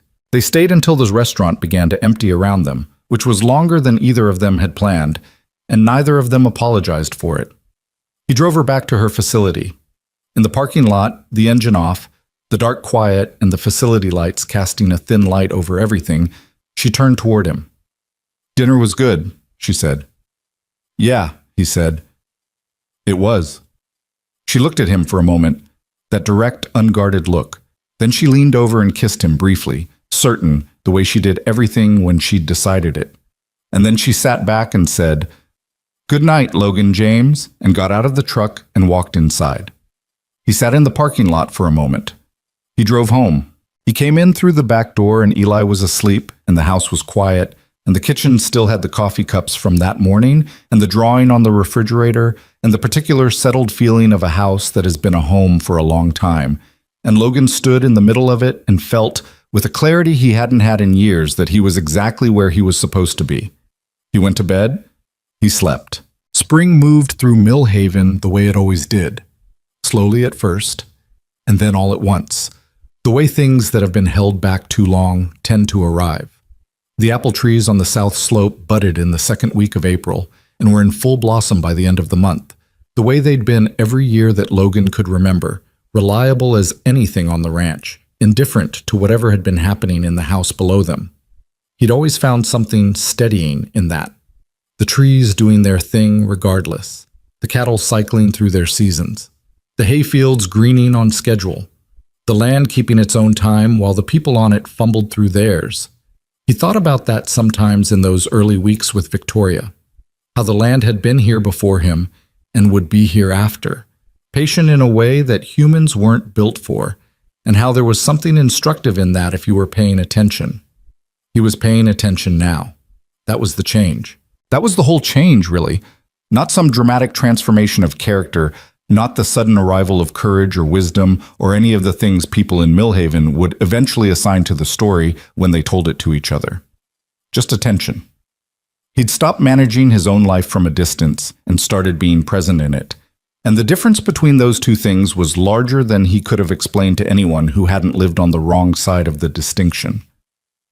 Victoria came on a Tuesday, the first real Tuesday since February, the first one that meant what Tuesdays used to mean. And she came with coffee from the Staunton place and let herself in through the screen door without knocking, the way she'd stopped doing in January and was doing again now, and something in Logan that had been held at a slight tension since March simply released. Eli heard the truck and was out of his room before she'd gotten through the door. She caught him mid-run, which required a quick sidestep and some fast reflexes, and she laughed, the real laugh, the one that bent her forward.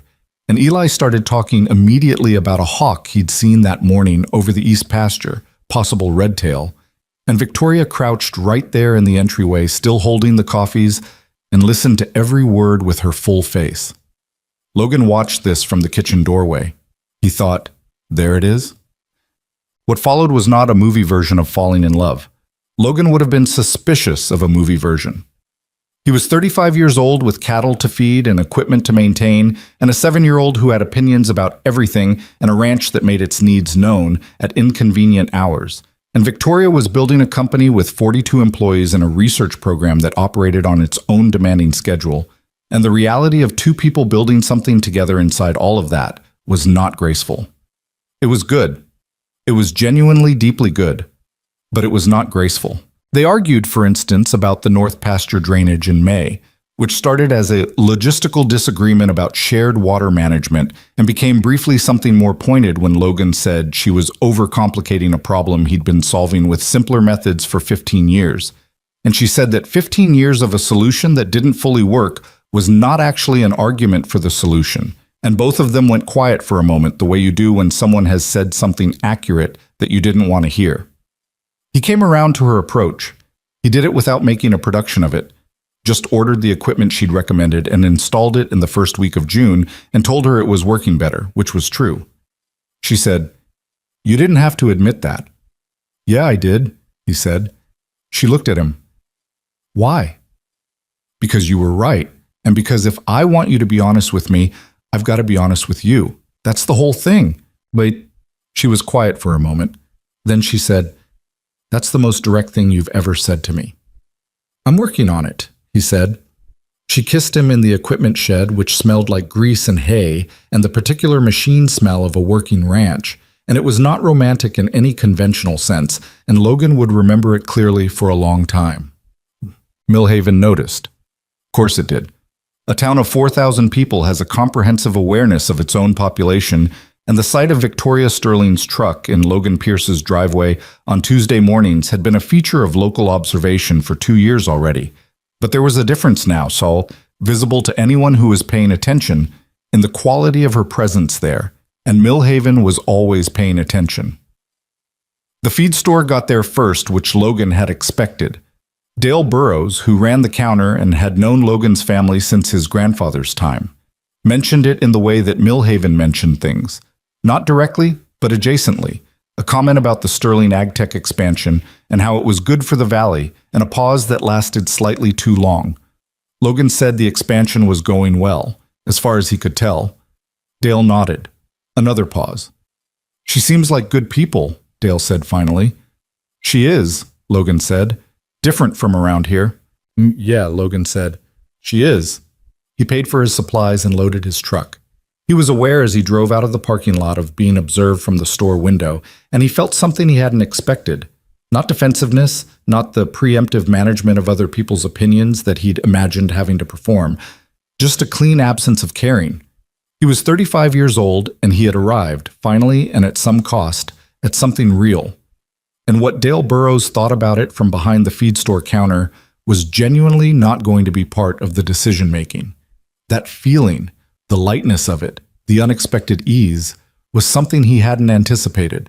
He'd spent so much energy pre-imagining the social weight of this, the small-town calculus of a widower with a younger girlfriend who ran the neighboring company, that he'd built it into an obstacle in his head. The actual thing was just his life, and the people in it were just people, most of whom had their own complications and were not spending significant time on his.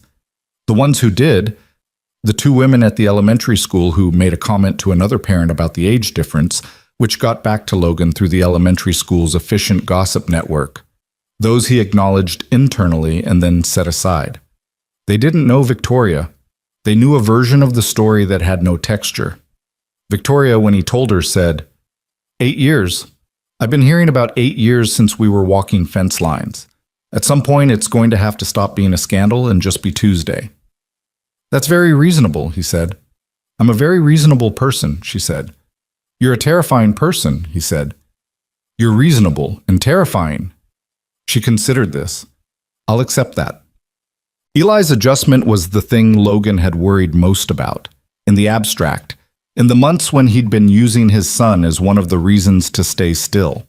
In practice, it was the part that required the least navigation, because Eli had made his own decision about Victoria somewhere around the hawk feather conversation and had not revisited it. What changed was subtle. Eli began including her in the future tense. Not dramatically, He was 7, not a screenwriter, but in the small, ordinary way of a child for whom someone has become part of the expected landscape. He told a classmate that Victoria knew what kind of hawk it was by the shape of its shadow. He asked her opinion on which breed of cattle was the best, which was a question she answered with complete seriousness and extensive research that she reported back the following Tuesday. He said once, in the car, apropos of nothing, "Victoria's going to be around for a long time, right?" Logan said yes. Eli said, "Okay," and went back to looking out the window. That was it. That was the whole conversation. Logan had been prepared for something more complicated, and what he got was a 7-year-old's clear-eyed acceptance, because children are sometimes much better at the actual thing than adults are at the imagined version of it.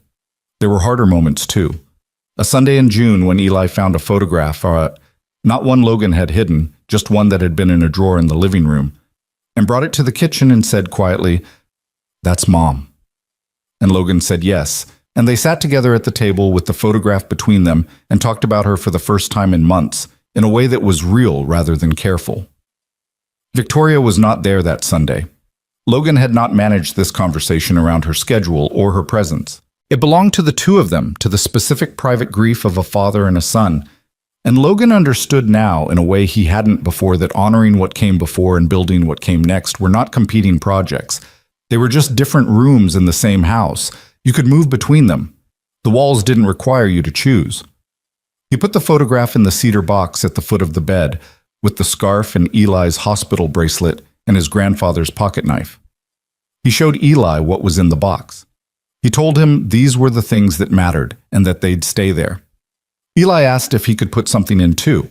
Logan said of course. Eli went to his room and came back with a small stone, dark gray, smooth, with a white band around the middle, the kind you found in creek beds.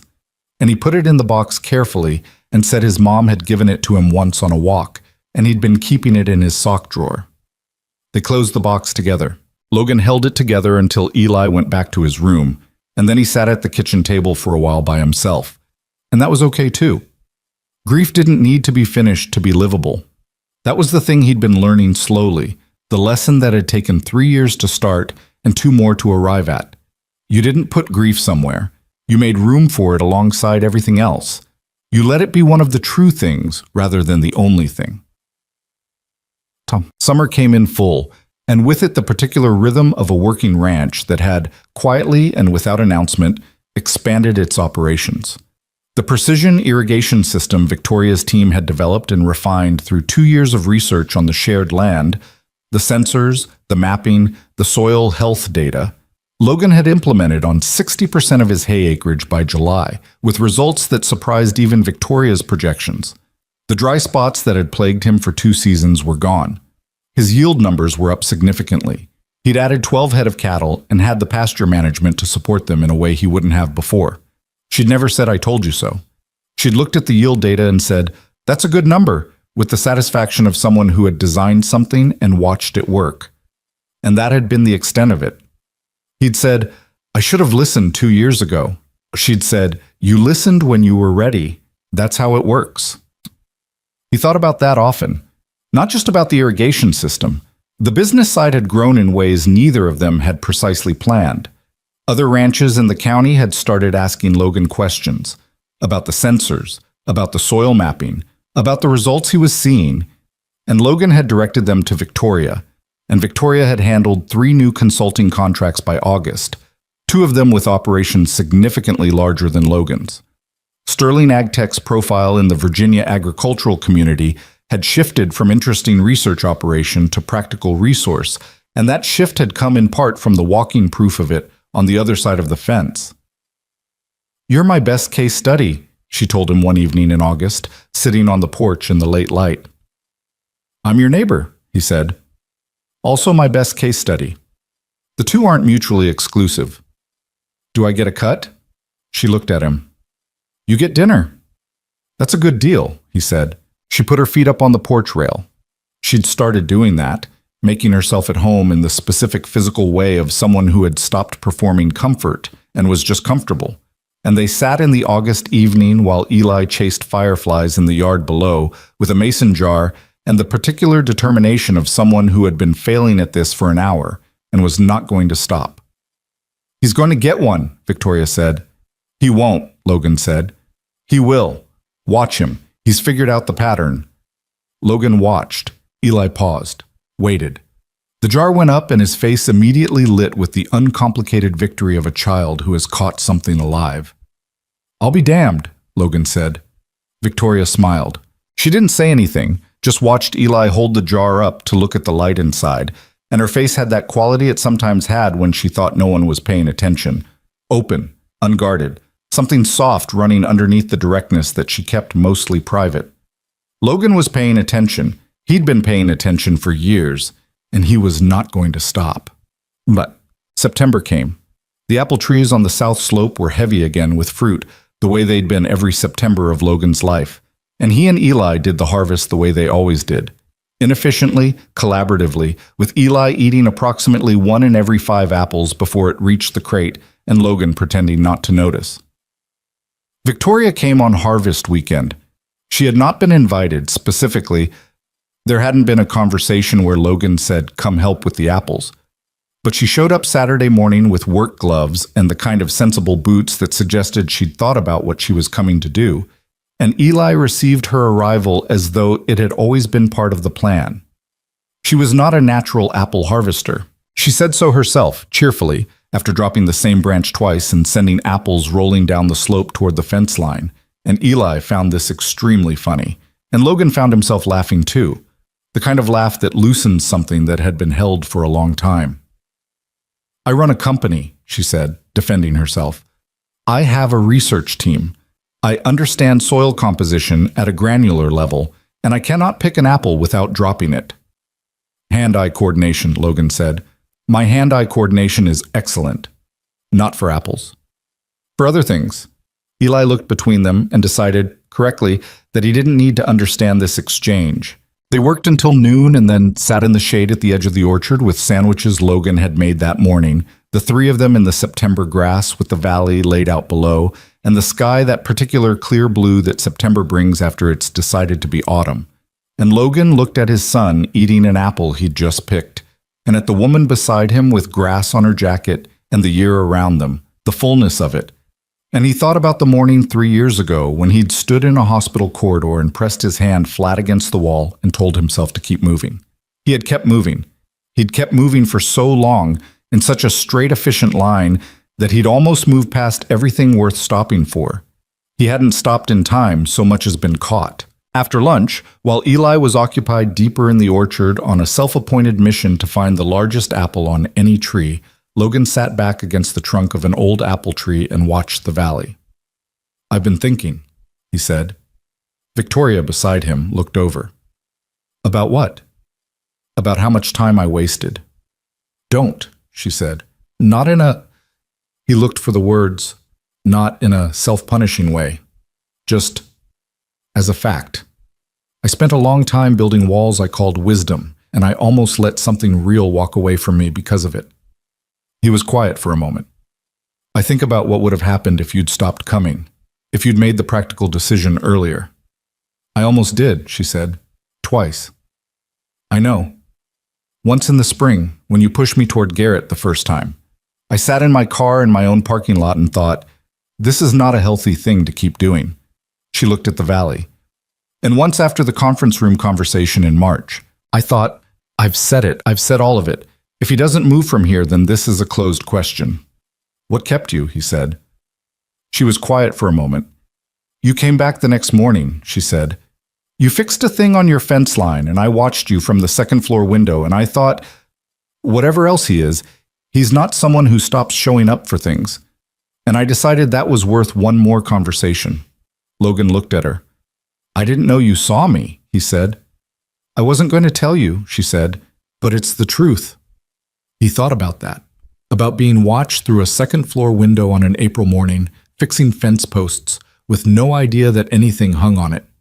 He thought about how many things turned on small, unremarkable moments, not the dramatic declarations, but the ordinary persistence, the showing up, the keeping of the unglamorous commitments, while the significant ones went unsaid.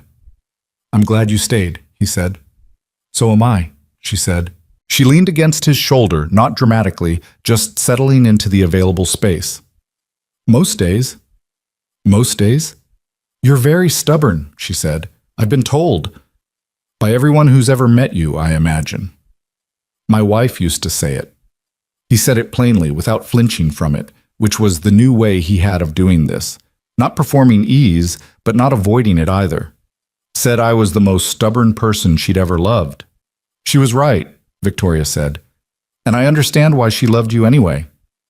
They sat like that while Eli called from deeper in the orchard that he'd found something genuinely enormous and required witnesses. The proposal did not happen the way Logan had planned it, because Logan had not planned it, which in retrospect was appropriate given everything. It was October, almost exactly a year from the first apple pie, and Logan was aware of that, had been aware of it as the month approached, carrying some vague intention that he hadn't yet resolved into a decision. He'd looked at rings twice, once online, once in a jewelry store in Staunton, where the salesman had been aggressively helpful, and Logan had retreated after 4 minutes. He'd thought about locations, about timing, about what you said and how you said it, and the thinking had not produced a plan because Logan did not fundamentally work that way. What happened instead was a Saturday afternoon in the kitchen. Victoria had come over to review some data on the soil health program's second-year results, which they were both going to present jointly to a county agricultural board meeting the following week. A small milestone, the first official public collaboration of the two operations, which had felt significant in a quiet way. Eli was at a friend's house. The house was theirs alone in the particular way it occasionally was now, easy and domestic in a way that still registered as new, but was fast becoming familiar. She was at the table with her laptop. He was doing something at the counter. He'd been planning to make coffee, had moved on to idly sorting through the fruit bowl, had ended up standing at the counter for reasons he couldn't entirely account for. The apple pie he'd made that morning was on the counter beside him. He'd made it Friday night, while Eli was sleeping, from the last of the season's apples, the ones they'd picked on harvest weekend, the ones from his grandfather's trees. He'd been thinking about the pie she'd made last October, the one she'd brought because she had too many apples and no excuse good enough not to bring it, the one they'd eaten in the quiet of the kitchen while everything unspoken sat between them like a third person at the table. He'd been thinking about what it meant to say something with an object rather than words, about things that become important in retrospect, about the specific history of a thing between two people that makes it mean more than its ingredients. He'd made the pie because he wanted to. He hadn't decided what to do with that impulse. "Victoria," he said. She looked up from the laptop. He picked up the pie. He turned around. He crossed the kitchen and set it on the table in front of her, and she looked at it and then at him with that direct look, and he understood that she was already understanding something. "I'm not good at speeches," he said. "I know," she said, "and I didn't buy anything. I looked, and I was bad at looking, and I thought—" He stopped, started again. "I thought the actual right thing was this, because this is where it started. This is what it's been." She was looking at him now, very still. "I want to marry you," he said. It came out plain and direct and without ceremony, which was the only way he knew how to say things that were completely true. "Not because you're good for the business, or because Eli loves you, or because it makes sense as the next practical step. Because I love you. Because you showed up at my door with a notepad, and you were the most direct person I'd ever met. And you didn't let me manage my way out of anything, and you were right about almost everything, and you sat on my kid's floor and talked about hawk feathers, and you wore my jacket home, and you stayed when you had every reason not to." He paused. "So, if you want to." Victoria was quiet for a moment. She looked at the pie. She looked at him. "You made this from the harvest apples," she said. "Yes." "From last weekend?" "Yes." She put her hands flat on the table, the way she did when she was steadying herself. "Logan James Pierce," she said. "Yeah. You are the most stubborn, most infuriating, most—" She stopped. Her voice had done something. She looked at the table for a second and then back at him.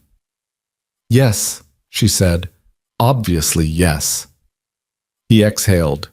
He hadn't been fully aware of how tightly he'd been holding that breath. She stood up, and he met her halfway across the kitchen, and they stood there for a moment just holding on, her forehead against his jaw, his arms around her, the house quiet around them, and the October light coming through the kitchen window the way it always did, long and amber, the light of a season that knows it's ending. "The ring," she said into his shoulder. "I'll get it right," he said. "I know you will." She pulled back enough to look at him. Her eyes were wet, which she would not have wanted him to mention, so he didn't. "But for the record, the pie was enough." "The pie was enough," he said. "Don't tell anyone we got engaged over a fruit pie in a kitchen." "Why not? It's true." "It's extremely unromantic." "It's the most us thing I can think of," he said. She looked at him for a moment, then she said, "You're right. Don't tell anyone." He laughed. She laughed. Outside, the October afternoon was doing what October afternoons did, turning the light to gold, and the apple trees on the south slope stood in it the way they always did, unhurried and steady, doing their thing regardless. They were married in May on the land itself. Not in a venue, on the ranch, on the south slope near the apple trees, which were in blossom again, the way they'd been the April Logan had finally said what he meant in a conference room. 40 people, maybe 45. The people who had actually been present for the story, not an audience for the performance of it. Logan's neighbors, the ones who'd known him for 20 years. Victoria's research team, who had shown up in work boots and their best clothes simultaneously. Eli, who had been consulted on every decision of the ceremony that could reasonably involve a 7-year-old and several that couldn't, and who wore a tie he'd picked out himself and kept looking at it during the ceremony with visible satisfaction. Logan's mother-in-law was there. He'd called her himself in February, a conversation that had cost him more than anything else in the preceding year. Not because she was unkind, because she wasn't. She was a woman who had watched her daughter die and her son-in-law put himself back together and had loved them both throughout. But because the call was an acknowledgement, and acknowledgements have weight. She'd said, "I know she would have wanted this for you. I've known it for a while. I was just waiting for you to know it." He hadn't been able to say anything for a moment. She'd said, "You've been a good father to Eli. You keep being that." That's what she'd want. He said he would.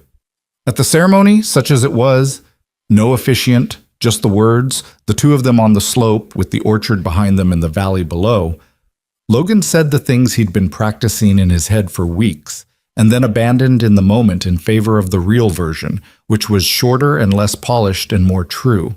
He said, "I was not looking for this. I want you to know that. I was not looking for anything, and you showed up anyway and made yourself indispensable. And then you told me the truth about myself, and I almost let you walk away because I was afraid of exactly what I should have been running toward. I'm not going to keep making that mistake.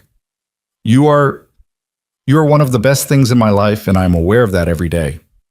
Victoria said, "I fell in love with your fence line first, and then your land, and then your kid, and then eventually you." She paused while a few people laughed, including Logan. "I knew the first time I came to your door that whatever was on the other side of that fence was going to matter to me. I just didn't know it was going to be you specifically. I'm very glad it was you specifically." Eli stood beside them through all of it, holding the rings in a small wooden box, taking the responsibility with complete seriousness. When the moment came, he handed them over with a care that made the woman behind him put her hand to her mouth. Afterward, Eli ate 2 pieces of apple pie and pronounced the ceremony pretty good. Logan said he'd pass that along. "It's good," Eli said. "Pretty good means good." "I know," Logan said. "I know what you mean." There's a version of this story where someone draws a lesson from it in the last page, ties it up cleanly, tells you what it means. That version would be easier to write. It would also be slightly dishonest because real things don't close that way. They continue. The lesson is ongoing. You don't finish learning it, you just get better at paying attention to it. What Logan Pierce learned, and is still learning in the daily ordinary way, is that fear doesn't announce itself as fear. It arrives dressed as wisdom. It speaks in calm, reasonable voices. It builds good arguments. It cites your responsibilities, your history, your obligations, your limitations, the arithmetic of your life. It is very convincing because some of what it says is true. The trick, the thing he missed for 3 years and almost missed permanently, is understanding which part of the fear is information and which part is just the animal response to the possibility of being hurt again. The parts that are information, you listen to. The parts that are just fear. You feel them, you acknowledge them, and then you move anyway. Victoria learned something too, though hers looked different. She learned that certainty is not the same as confidence, and that you can be completely certain about the direction you want to go and still need someone to meet you part way. She'd been patient, longer than was comfortable, longer than was probably reasonable, because she had looked at Logan Pierce from the beginning and seen not just the stubborn, still, closed-off man he was presenting, but the one underneath, the one who fed cattle in the dark because his son needed him, who kept a cedar box of things that mattered, who laughed at unexpected moments with his whole face, who never stopped showing up for the things he'd committed to. She'd bet on that man. It had taken a while for him to show up fully. He was here now. And Eli, 7 years old and possessed of a 7-year-old's uncluttered view of things, had known from the hawk feather conversation that Victoria Sterling was going to be around for a long time. He hadn't needed a year of equivocation or a conference room confrontation or an October pie to arrive at this conclusion. He had just watched her sit on his floor and take his questions seriously and decided, with the clean certainty available only to people who haven't yet learned to doubt their own perceptions, that she was good people. He'd been right. He was often right, in the quiet way of children who have learned to read rooms because they've needed to. The ranch went on. It always does. The seasons didn't pause for any of this. The cattle needed feeding, the hay needed cutting, the equipment needed maintaining, the fence lines needed walking. The apple trees on the south slope went through their cycle without comment. The creek on the east pasture ran high in spring and low in August the way it always had. What changed was the quality of the life being lived inside all of that, the specific density of it, the difference between moving through a life and being present in one. Logan started sleeping again, not perfectly. He was a rancher with an 8-year-old and a business that had expanded and a marriage that was new enough to still require active tending, but he slept. He stopped waking at 2 a.m. with the restless accounting of a man who has set aside everything that wasn't essential. He had essential things, and he had other things too, and the other things had turned out to be essential in ways he hadn't been able to see when he was managing everything from a distance. Victoria kept her office at the facility because she was not a woman who merged her professional identity into someone else's property, and Logan had not asked her to. She came and went. She was on the phone at the kitchen table some mornings, making decisions with the brisk certainty he'd found terrifying at 25, and found, still, honestly, slightly terrifying now, in the way that deeply competent people are terrifying when you watch them work. She was a different person in a boardroom than she was on the porch in the evening. He was still learning the full landscape of her. He expected he would be for some time. She was still learning his. He was more private than she was, more internal, slower to surface things. She had learned to read the signals, the particular quality of his silence when something was wrong, the way he found work to do when he was processing something he hadn't figured out yet, the way his jaw set when he was holding something he needed to say. She did not always wait for him to say it. Sometimes she handed him a coffee and sat beside him and said, "What?" And he said, "Nothing." And she said, "Logan." And he said the thing. It wasn't seamless. They were not a seamless couple. They were two people with strong habits and strong opinions, and the specific friction of two individuals who had both spent years being entirely in charge of their own lives and were now negotiating the terms of a shared one. There were evenings that ended with someone sleeping in the guest room. There were conversations that required 2 or 3 attempts before they resolved.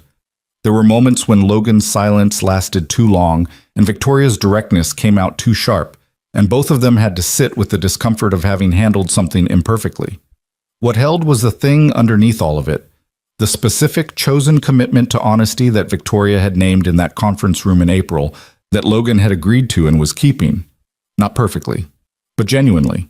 The agreement to say the hard thing rather than manage around it, to be the actual version of themselves rather than the presenting version, to trust that the real thing between them was sturdy enough to hold the weight of being real. It was. On a Sunday in early June, Logan was in the south pasture doing a routine cattle check when Eli appeared at the gate, which meant he'd walked out from the house alone, which he was now officially old enough to do, a milestone that Logan acknowledged and still monitored with one eye regardless. "Victoria's making breakfast," Eli said. Since when does she make breakfast? Since today. She said she was going to learn. She's doing eggs. Logan started back toward the house. How's it going? Eli considered. There was a smoke situation. Okay. But she says it's fine now. They walked back together, father and son, through the June morning with the light coming in low and warm across the pasture and the cattle moving in their slow, deliberate way toward the water and the apple trees on the south slope green and full. The ranch looked the way it always looked at this hour, like something that had been here a long time and intended to keep being here, patient and indifferent and quietly beautiful in the way of things that don't need to announce themselves. The house smelled like coffee and slightly scorched butter when they came in through the back door. Victoria was at the stove with the concentration of someone performing a technical operation outside their primary expertise. She had a dish towel over her shoulder and a spatula in her hand and an expression of focused determination that Logan recognized from watching her troubleshoot research equipment at 11 in the evening. It's under control, she said, without turning around. I didn't say anything, Logan said. You were about to. I was going to offer to help. I don't need help, she said. I need a better pan. Second drawer on the left. She opened the drawer, found the pan, transferred operations. Logan poured himself coffee and sat at the table and watched her work. This woman who could run a quarterly review with 40 people and direct a soil remediation project across 3 counties and was currently fighting a sincere battle with a fried egg on a Saturday morning. Eli climbed onto the chair beside Logan. He looked at the table, at his father, at Victoria, at the stove. This is good, he said. Logan looked at his son. Yeah, he said, it really is. The eggs came out fine. Not great. Victoria would have been the first to admit that, and did, sitting down with them at the table and examining her own plate with the analytical eye of someone conducting a post-mortem. Eli ate his without comment, which for Eli was the highest form of compliment. Logan ate his and said they were good, which was mostly true. The kitchen was warm. The June morning pressed against the windows. Outside, the ranch moved through its day. The cattle, the fields, the patient apple trees, the east fence line with its new cedar posts, the shared land that had brought all of them here. Some things take longer than they should. Some things require you to be afraid first, to be stubborn and wrong and closed, and then forced open by something or someone with enough patience to wait. Some things cost more than they needed to because of the way you were built and the things that had happened to you and the walls you built afterward in the dark. What matters is not the length of the journey. What matters is whether you arrive.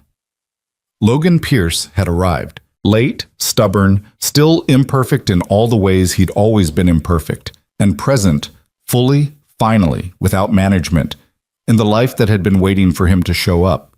He was here now. He intended to stay.